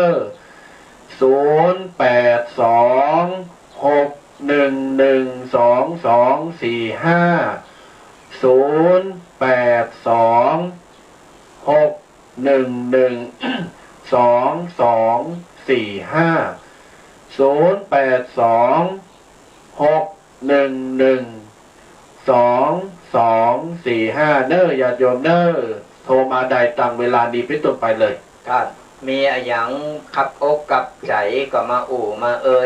า มาสนทนาธรรมกับตุเจ้าพระเนรเขาตอบได้เขาก็จะตอบเพราะอย่างน้อยเป็นขวัญกำลังใจกันหรือว่าตอนนี้กำลังคิดอยู่บ้านอยู่บ่าได้อยู่การงานกับประดำแล้ววันนี้ก็เป็นวันแรงงานตัวนี้วันหยุดเนี่ยวันหยุดเนี่ยเขาจะทำอย่างได้เขาจะเย็นนะมามามาตักมาตายกันข้าไผ่จะโทรมาปูจามาม่าก็เจิญไดเนอร์ วัดม่วงน้อยยินดีให้บริการทุกคนยุคโควิดไผ่ไข่ใดมาม่าปลากระป๋องไข่ใดเงินไปตั้งรักโทรมาได้เลยที่เบอร์ตุ๊ปี้แดงม่วงน้อยขนาดตั้งวันนี้ก็จะมา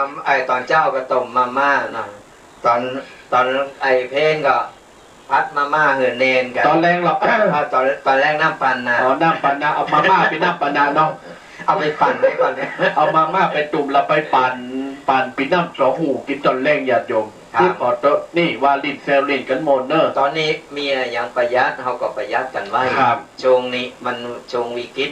มันเขาต้องผ่านวิกฤตไปตัวกันไปพร้อมๆกันเพราะทุกคนผู้คนแม้ว่าตูเจ้าพระเนรเหมือนกันเดินร้อนเหมือนกันหมดเพราะฉะนั้นเราต้องช่วยกันประหยัดหน่อยคนหอมพักไม่ไส้เกลือที่อยู่ตามโซนตามบ้านเราก็เอามากินมาใจกันได้ซึ่งวันนี้ยังทำกับเขาเร่งตูเจ้าพระเนรกันนะครับเนี่ยครูเตอร์กับเต้ยนี่เราออกไปบิณฑบาตกับเปิ้นมาใส่บาตรใส่แต่วิกฤตอย่างนี้เขาก็ต้องทำใจก็โจรตูเจ้าพระเนรกันอย่างนี้ถึงเวลาก็ไปเก็บพักเก็บไม้มาบางทีก็ออกไปซื้อพักซื้ออย่างเอามาแกงเอามากินเอามาทำกินได้พอประทังชีวิตอยู่ได้ช่วยกันเพราะว่าเขาต้องผ่านวิกฤตไปเจอกันเลยได้ช่วยกันประทังชีวิตขนาดแต่ว่านี่ฮันกินบุกกระทะไม่ใช่กันอันมีกระทะเอาดักปิ่งตัวแดงเบอร์เปิดจนแดนกับตัวแดงบอมกำเหรอโทนแห่งกำเนอร์082611245โทรนำกำหนึ่งเนอะสลายาโยม082611245โทรมามามาตักมาตายมาหือกำลังอกกำลังใจกันเป็นย่าชูกำลังสลายาโยมทั้งหลายตอนนี้ก็มีข่าวระวังตีรอสลายาโยมโทรเข้ามามีข่าวคือสลายาโยมเนี่ยลองคือเอาสมุนไพรบ้านเฮานี่สัทธาญาติโยมต้มกินเนอะต้มกินเพราะว่าจะเป็นขิงเป็นอย่างสมุนไพรบ้านเฮาเนี่ยเอามาต้มกินเพราะอย่างน้อยเนี่ยมันจะขับสารพิษในร่างกายของเฮาได้เฮาจะเป็นมาเป็นอย่างได้เฮาก็ป้องกันไว้แล้วประเดี๋ยวนี้เปิ้นว่ายาฟ้าทลายโจรก็กินดีนะครับก็ลองเป็นสมุนไพรบ้านเฮาเนี่ยมันอันตรายเฮาก็สามารถที่เอามาต้มมากินเป็นน้ำขิงกันมาแล้วครับสายแหลกเจริญพรสาธุโยมฟังจากใดฮะกลัวรับไปมันก็บดีมันก็จะตายกับกลัวนะญาติโยม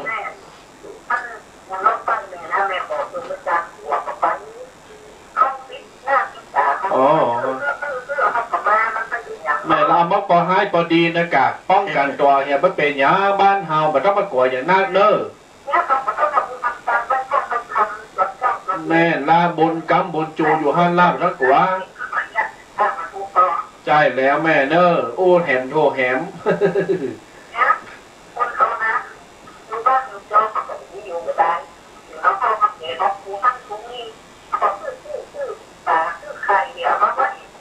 แม่ซื้อมาตูนไว้นะกะ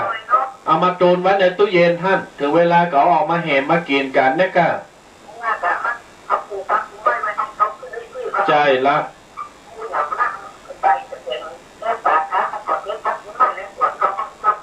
แม่ละไปกลัวแล้วไปได้กินได้ย่องอย่างแม่เนอะ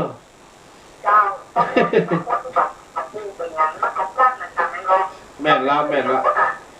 ใจแล้วบัดเดียวนี้มันจะต้องป้องปลาตัวเก่าขึ้นนักอัตตาฮีไว้ขึ้นนักบัดเดียวเนี้ยยุคเนี้ยมันใจได้ใจละแม่มาตาลพ่อเนอพอมันไก่มาโซเคอรี่มันก็ได้ไปอัลลาแม่บุญฮักษาเนอโ อ๋ออันกะอย่ารอโควิดก็น่าจะไปเอาเนอร์ บนฮักษาเจริญปอนเนอร์ ค่ะอยู่บ้านไหนเจ้า อย่าว่าจะปลูกน้อยป่าซางหลับโบนแม่หิมพระบาทตากผ้าเพียแม่ โอ้กันแจ้งกันว่า อ๋อมาประกาศแจ้งแก่ว่านี่อย่างกัดใจเฮามาเติงมาแม่ใครมาจึงมา หลังจากเจ้าค่ะผู้มีสาระมาก แม่นละแล้วจะให้นอนนี่คุณจะไม่ควรเป็นเชื้อ อ๋อกันนี้ก็ฟังกูสาวเนอร์ เจ้าแม่เก่งๆจะรับใจค่ะ โมทนาเนอร์ สาธุ อยากยกไปต่อ สาธุเนอร์แม่เนอร์ จ้า ญาติโยมสายแรกโทรมาแล้วกำลังใจยุคโควิด19สายที่2 3 4 5จะเป็นภายโทรมาเนอร์0826112245 ตะกี้โทรมานี่ตัดสายความเห็นประเดี๋ยวหับแต่กรรมโทรไปมาทำกรรมเนอโยมเนอร์ โทรมาได้เนื่องจากเจ้าสายมันซ่อนกันพูดถึงเรื่องของยาสมุนไพร PK สมุนไพรบ้านเฮานี่นะเอามาล่างที่เขาปลูกอยู่ในโซนนี่เอามาล่างเอามาต้มกินน้ำขิงเนี่ยดีที่สุดบำรุงเสียงตัวแล้วก็บำรุงร่างกายขับสารพิษในร่างกายของเฮาได้กินได้นะสนาญาติโยมเอามาต้มเอามากินได้แถมสายเนอร์สายที่2เจริญพร อาจารย์เจ้า จ้าตัวโยมแม่มาแล้วยินดีเนอร์ จากกระแพงเชียงใหม่เจ้า ตากำแพงแก้มแดงชวนมองมาแล้วการปัตตอใส่กำแพงนี่บดว่าวันเนี้ยแม่ เจ้า วันนี้บดแดดแต่ วันนี้แดดดีเจ้า วันนี้บดแดดวันนี้สีฝนจะตก เจ้า ฟังแล้วเป็นได้พ่อวันนี้ม่วนเนาะแม่ หมดดีเจ้าเนื้อหาสาระดีๆ แจ้แม่จะไปกวนแล้วไปก็ได้จะเป็นผีบ้านะ เจ้า เนาะมอกปอง เป็นน้ำเกี่ยวมันกับฟังไปเนาะ แม่แล้วมันบอกฟังผายมันบอกเชื่อผายเอาตัวเก่าแว่ มันก็รถเอาหูเอาใจไม่เหี้ย ใจแล้ว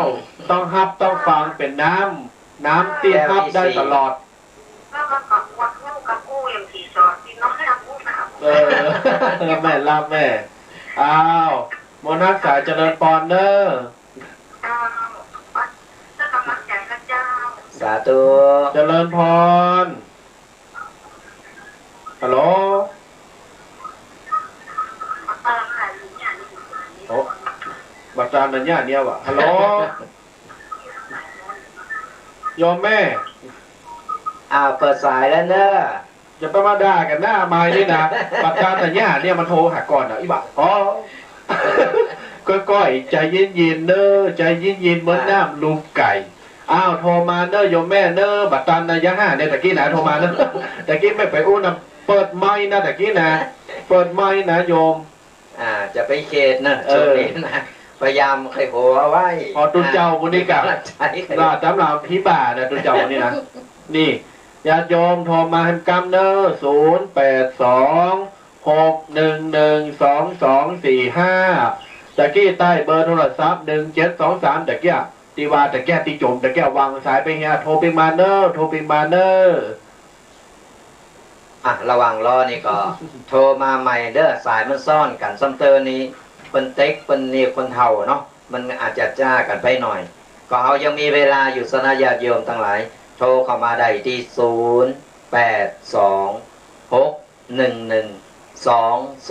0826112245ก็โทรมามาเอ่ยมาตักมาตายกันเรื่องยาสมุนไพรสนาญาติโยมทั้งหลายตอนนี้ตีวัดมงน้อยของเขามาจบมาตัวแดงแล้วจะจบต่อให้มาแล้วเจริญพรกับนิติดแล้วเนอะแม่เนอะกันนิดอันนี้ยังไม่อยู่ที่ไหนเอ่ยอยู่สารปีเจ้าสารปีลายนี่บ่ได้แต่ตู้ในน่ะในเนี่ยโทรศัพท์ค่ะแม่ชื่อเฟซว่าใดเจ้าไม่ได้ติดจ้ะอย่างก็แม่จันติบแม่พรในเฟซนี่กะเจ้าดูในเฟซน่ะเจริญพรจำป้นนี่สัญญาณเฟซชัดแจ๋วว่ะแม่สักทีก็ดีดีละแม่จำป้นนี่โควิดบะมีก้ามีกะว่าแม่จะมาใกล้เขานะมาได้ไปที่ไหนมาได้ใกล้เจ้าดีละจะ จะไปอยู่กับบ้านบัดใดนะออกไปพ่อจะไปกลัวลำเจนเนอร์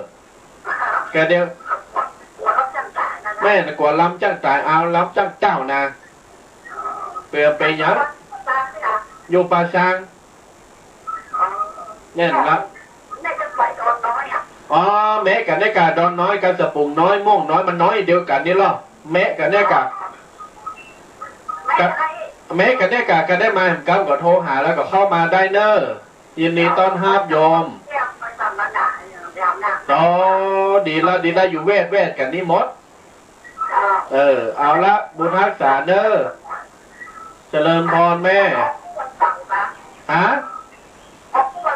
ออกกวนเสาร์8 โมงถึง 10 โมงเนอะโยมคอย ครับ โทรมาเนอร์โทรมาฟังเนอร์โทรมาเนอร์ป่ะเอาเจริญพรว่ากลางมาโทรมาเนอร์ป่ะเมื่อกำลังโทรมาเนี่ย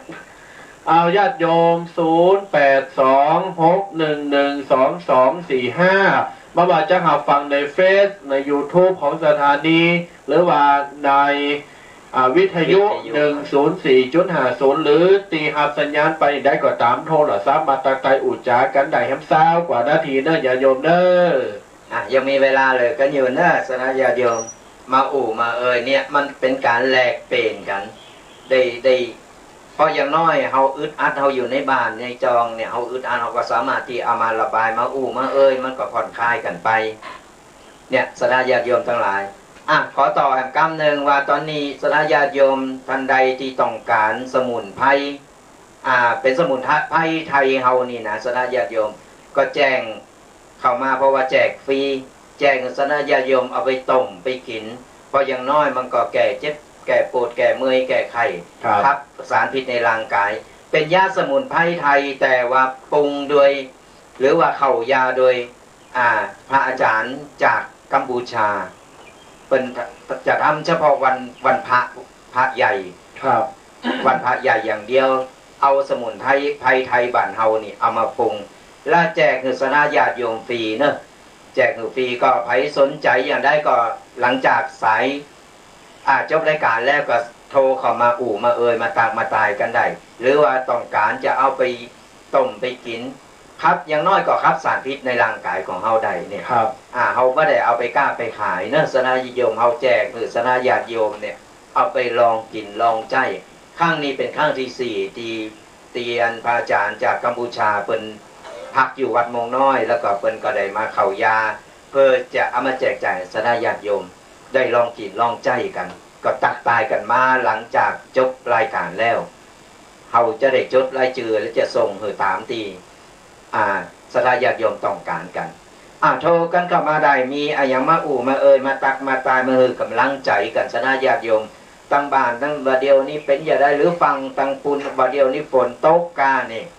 สภาพอากาศบัดเดียวนี้มันก็ยังว่าเนี่ยสนะญาติโยมบึดห้อนบึดหนาวบึดฝนตกปั๊บบ่ถูกบ่หัวมันฤดูอย่างกันแน่เพราะฉะนั้นระวังสุขภาพนี่สำคัญที่สุดเอารักษาสุขภาพจิตสุขภาพกายสุขภาพใจเนี่ยอย่างที่ได้ไปเนี่ยสนะย้อนเอาไปปฏิบัติเพราะว่าอย่างน้อยเนี่ยเฮาก็ได้สบายใจเฮาได้มีเกาะกำบังเกาะป้องกันของเฮาก็เฮาได้ทำอย่างแล้วเฮาก็สบายใจสนะญาติโยมลองเฮามาก็เป็นกำกึดอย่างเดียวเนี่ยกำกึดอย่างเดียวนี่มันใจบ่ได้เฮาเพิ่นว่าอยู่คนเดียวนี่ระวังความคิดอยู่กับคนอื่นอยู่กับมิตรกับเปิ่นกับฝูงระวังกำกำจาเฮาดีก็ดีก้อนบ่ดีก็เยะให้คนอื่นเขาเดือดร้อนแล้วก็สุดท้ายมาก็เข้าโตเก่าเดือดร้อนไปเดือดร้อนมาก็เข้าโตเก่าไปเราโอ้อีนั่นบ้านไตนั่นนะเป็นนะมันเป็นโควิดว่ะเดี๋ยวนี้ไอแค่ว่าบัดเดี๋ยวนี้คนนั้นติดคนนี้ติดเป็นข่าวสุดท้ายมาแบบมีแต่ก็เดือดร้อนโตเก่าเพราะฉะนั้นแล้วระวังกำกำจาตอนนี้จะไปปล่อยข่าวว่าจะสร้างสถานการณ์คนมันตื่นตระหนกกันมันไม่ใช่เรื่องดีเอาเรื่องที่มันบัดสมควรที่จะเอามาล้อเล่นกันเหมือนที่เป็นข่าวอย่างตึงวัน เดี๋ยวก็เรื่องนั้นเดี๋ยวก็เรื่องนี้เอามาเอาความเจอบางอย่างพองอย่างเอามาหากินหรือเอามาเพื่อมันโมนปากมันปากบ่ได้บา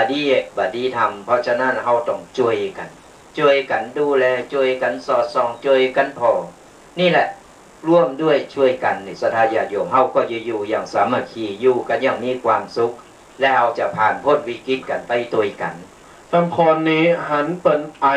เปิ้นจามก็โกล่ะก็เกิดไปว่าเปิ้นเป็นโควิดว่ะทำโมสังโคเปิ้นเฮาว่ามันโนไปแล้วจิตตกไปจิตตกเครียดเกินนะญาติโยมจะไปอั้นนำเลยให้นั้นแล้วเปิ้นอาจจะไอคันคอกาปินวัดเป็นเมยบ่ได้ก็อย่างที่บอกคืออากาศมันเปลี่ยนแปลงแม่นเนาะซัมเตอร์อย่างตุบิเคเนี่ยนั่งอยู่ไกลๆนี่นะสกรรมเนี่ยอู่ไปอู่มาถามว่าระแวงเหมือนกันแต่เฮาก็ฮู้ว่าพอเฮาอยู่ด้วยกันเนี่ยเฮาฮู้ว่าอากาศมันเปลี่ยนแปลงแล้วก็พักผ่อนน้อยกันอย่างกันพอวันๆนี้ก็ไปไหนก็ไปด้วยกันป่าต้องโกศรัทธาญาติโยมพอจะฮู้กันดีฮู้นิสัยใจคอกันถึงว่าเอาจะไประแวงกันเกินไปแล้วก็ระแวงโดยที่ว่าฮู้แต่บ่แต่ฮู้เอาไปปล่อยข่าวแล้วมันก็ลือแล้วก็ยาวกันไปนะปากคนนี่มันยาวหรือปากกาปากไอ้หลายๆอย่างครับเอาบ่อูอันนี้ขนาดบ่อูนะไปแล้วเนี่ยเพราะฉะนั้นแล้วปากมุมปากไอ้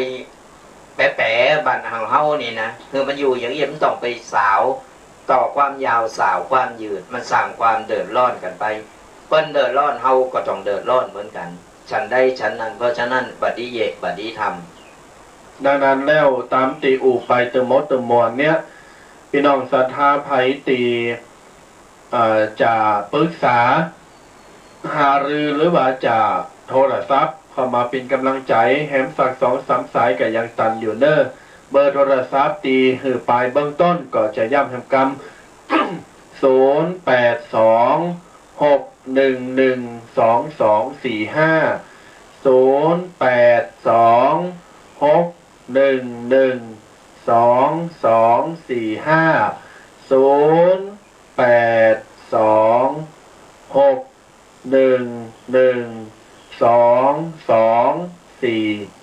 เนอะญาติโยมเนอะตอนนี้ยังพอมีเวลาตีเฮาจะอู่จะจ๋ากันได้อยู่ในวันนี้ก็ยังตีบอกไปเฮามาอู่กันในเรื่องของการปันกำลังใจมอบกำลังใจให้แก่กันและวิธีการป้องกันเพื่อเฮาได้ห่างไกลจากโรคโควิด-19 ญาติโยมขาด บ่ได้เลยก็คือกำลังใจแม้ว่าเฮามีกำลังใจแล้วแต่กำลังกายไม่แข็งแรงมันก็ไม่เกิดประโยชน์ดังนั้นเราจะต้องมีถึงกำลังใจกำลังกาย2 อย่างนี้ควบคู่ไปด้วยกันอย่างแต่เจ้าบอกว่ากำลังใจเขาจะหับได้ที่ไหนก็จากครอบครัวจากโตของเฮาจากครอบครัวและจากพ่อจากแม่ลูกเต้าเหล่าหลานแม้กระทั่งว่าไปวัดไปวาตุเจ้าพาเนนเปิ่มเจว่าจะไปแจงไปจุ่มไปด่าโอ้ออกวัดไปมึงของมึงเป็นโควิดก๋อมใจเข้าไปวันพระวันศีลไปปัดไปกวาดไปจวยไปหั่นไปนี่แม่ก็ทางญาติโยมประเดี๋ยวเนี้ยหลายวัดติตมาพาหันออกเฟซดูแดงหลายวัดเปิดมีการปรุงอาหารแจกจ่ายคือกับศรัทธาในบ้านใจค่ะปรุงอาหารตลอดจนถึงบางวัดเนาะหลายวัดในเขตเชียงใหม่ก็มีละปุนก็มีได้เอาน้ำแพ็คเนี่ยจำนวน600 กว่าแพ็ค300-400 600เป็นปันแพ็คเอาไปมอบคือแก่ผู้ป่วยที่อยู่โรงพยาบาลสนามเชียงใหม่พองกาต่างจังหวัดพองกาไปหือคุณบอพองเนี่ยญาติโยมเราแบ่งปันตาตันดังไรมีจิตศรัทธาจะแบ่งปันจะเอาน้ำเอาข้าวสารอาหารแห่งมาม่านมกาแมสกาอย่างต่างๆไทยตีมีพอมีกำลังทรัพย์พอตีจับช่วยเหลือเขาได้ก็ส่งไปได้ติดต่อหน่วยงานใดดังนั้นแล้วเฮาบ่ต้องมาห่วงว่าทรัพย์สินที่เฮามีเนี่ยเขาจะเก็บไว้เผาโต๊ะเข่าถ้าเฮามีเราแบ่งปันยิ่งให้ยิ่งได้ญาติโยมยิ่งให้ยิ่งได้ยิ่งให้ยิ่งหอมในที่นี้คือชื่อเสียงและบุญกุศลจะหอมหวนตลอดกาลมันบ่มีการลด ถ้าเฮาถ้าเฮาทำบุญน้ำใจน้ำบ่อน้ำคลองเป็นรองน้ำใจอย่างที่บอกไปญาติโยมว่าสถานการณ์ประเดี๋ยวเนี้ยอย่าเห็นแก่ตัวถ้าช่วยเหลือกันได้ก็ช่วยเหลือกันไปแม่กระทั่งว่าในส่วนของทางวัดญาติโยมไผที่มีจิตศรัทธาเนาะไผมีจิตศรัทธาอันนี้ไม่ได้มาเร่นะไม่ได้มาเร่ไม่ได้มาขอแต่อยากจะกับญาติโยมได้เข้าใจให้หน่อยกลางใจแล้วเดี๋ยวก่อนจะเดี๋ยวหับสายก่อนนอเจริญพรโยมฟังจากทางใดเชียงใหม่ก้าสารกำแพงมา3 สายแล้ววันนี้สารกำแพงฟังจากวิทยุนอเป็นได้พ่อวันนี้ฟังแล้วได้ปฏิบัติใจเยอะเลยนอแม่นอสารกำแพงนี่โควิดบะหมี่ก้ามีแฮมล่านี่แล้วต้องไปกาดไปดีนี่ก็ไปเด้อแต่ไม่ต้องไปใกล้ไปไม่ต้องไปไกลไม่ต้องไปเมินเอกะน้อยเดียวเราไปน้อยเราไปกันดีละช่วยกันดูแลรักษาสุขภาพร่างกายแล้วก็สร้างบุญสร้างกุศลไปอยู่กับธรรมะอยู่กับทุกเจ้าโยมเด้อเอาวิทยุเป็นที่เปิ้มไปสลัดหน้าเนาะอย่าพี่บ้าบ่ะ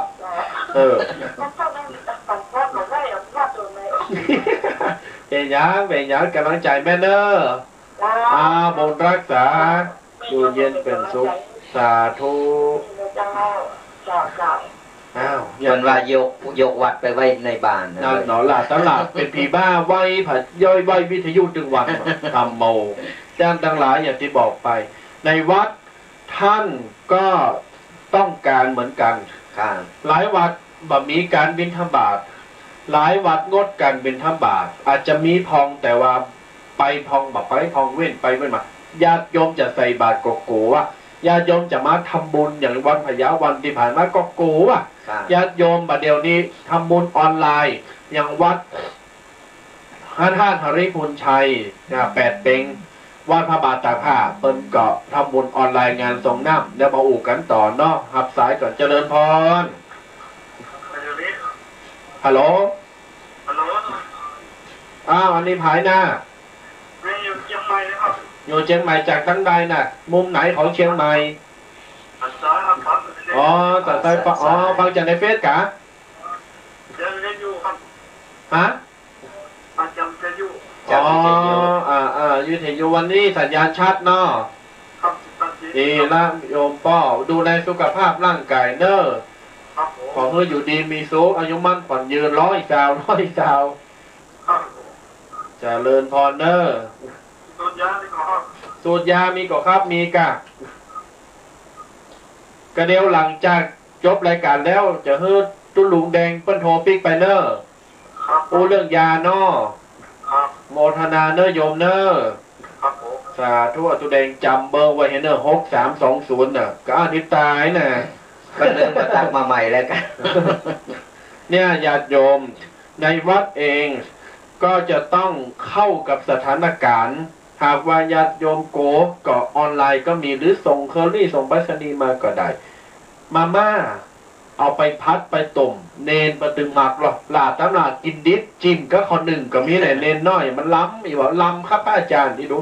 ตรีตาแดงกับแคบหมูแคบมันปลากระป๋องอาหารแห้งข้าวสารไข่ไก่อะไรอย่างต่างๆเนี่ยญาติโยมสามารถส่งมาถวายหรือเอามาถวายเดี๋ยวอันนี้มีจิ๊กมาว่ะอย่ายิงมาตู้แดงไม่มีเงินโทรกลับญาติโยมขับอย่างเดียวครับนี่เพราะฉะนั้นก็ฝากกับญาติโยมหือเปิงปลาอาศัยกันเนาะอินดูตุเจ้าพระเนนตัวมามีญาติโยมตุเจ้าพระเนนก็มีหยังกินตรงมาม่าทอดไข่มาม่าทอดไข่มาม่าทอดไข่อยู่หั่นเนาะหับสายเจริญพรสาธุโยมจากไหนเบียงเป็นไทยครับยังอยู่ตั้งใดน่ะยังสีอู่ไทยไว้อยู่สารปีนี่ครับอาจารย์ครับสารปีฟังวิทยุเนาะ104ก้าอาจารย์ครับอาจารย์ครับมันที่ว่าเทศนี้จะได้ทักนะครับอย่างก็ที่ว่าตอนนี้อาจารย์วันเ ซจะมาครับ ตั้งเฟซโดย YouTube โดย เฟซไลฟ์สดนะกะไลฟ์สดในเฟซนะกะโยม ที่ว่าอะไรครับไลฟ์สดเห็นว่า อ๋อเฟซว่าตุ๊ปี้แดงม่วงน้อย อ๋อตุ๊กที่แดงม่วงน้อยครั คอย ตุ๊กที่แดงม่วงน้อยนะครับ แล้วก็ตึงปะกันอยู่หน้าจอให้นาตึง2 ตัวสองตัวเนี่ย แดงม่วงน้อยครับ ครับ ไปเรื่อง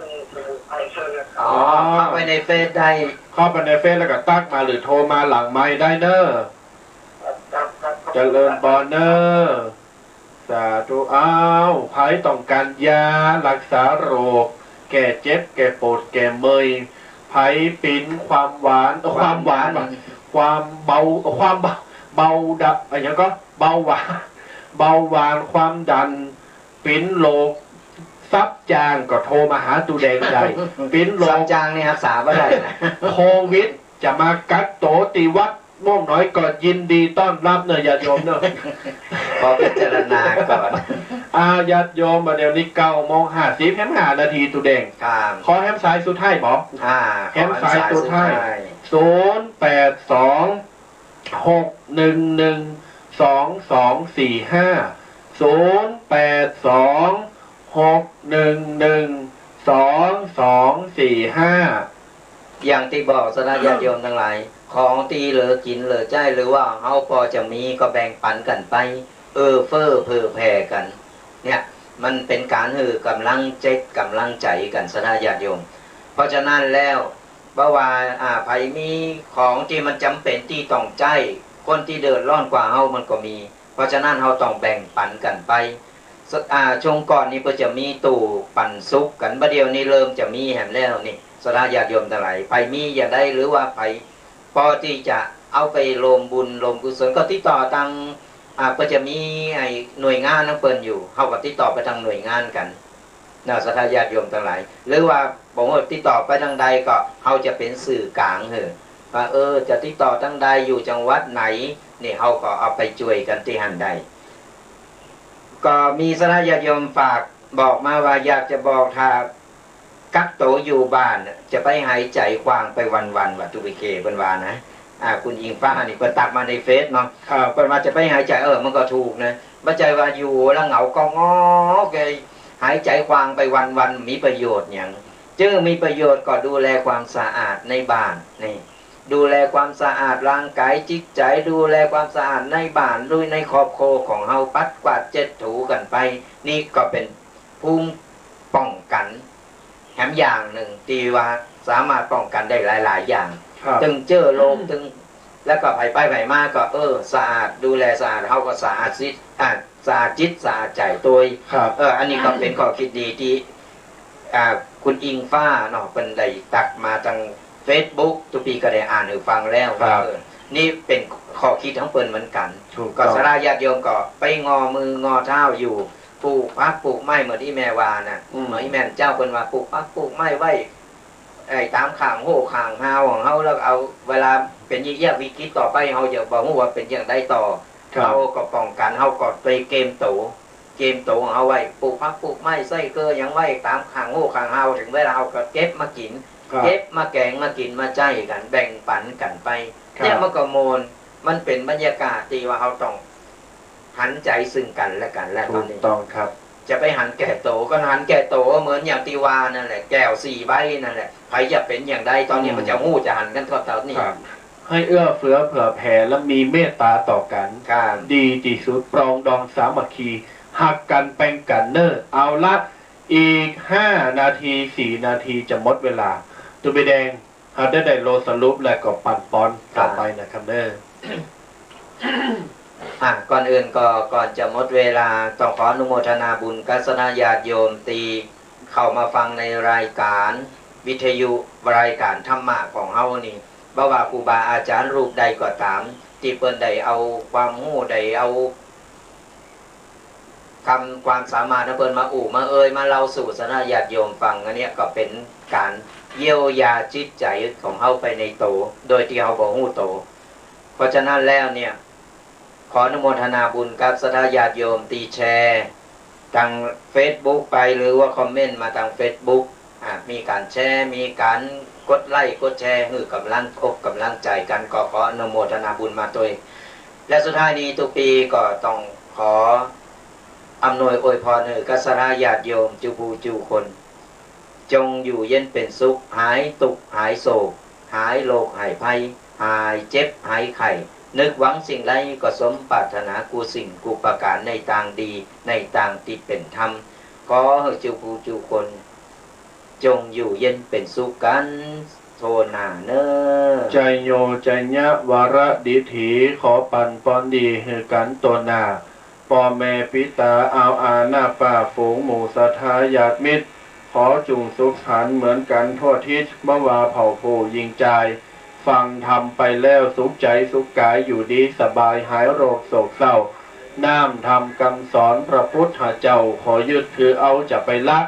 มีคนนับถือฤทธิเตจะเจริญก้าวหน้ายาวนานให้พ้นจากทุกข์สุขสามประการอายุยืนนานเหมือนกันตัวหน้าเหมือนกันตัวหน้าอยู่ดีมีสุขมีโจกมีใจอายุมั่นคนยืนบุญหักษาทุกท่านทุกคนเจริญพร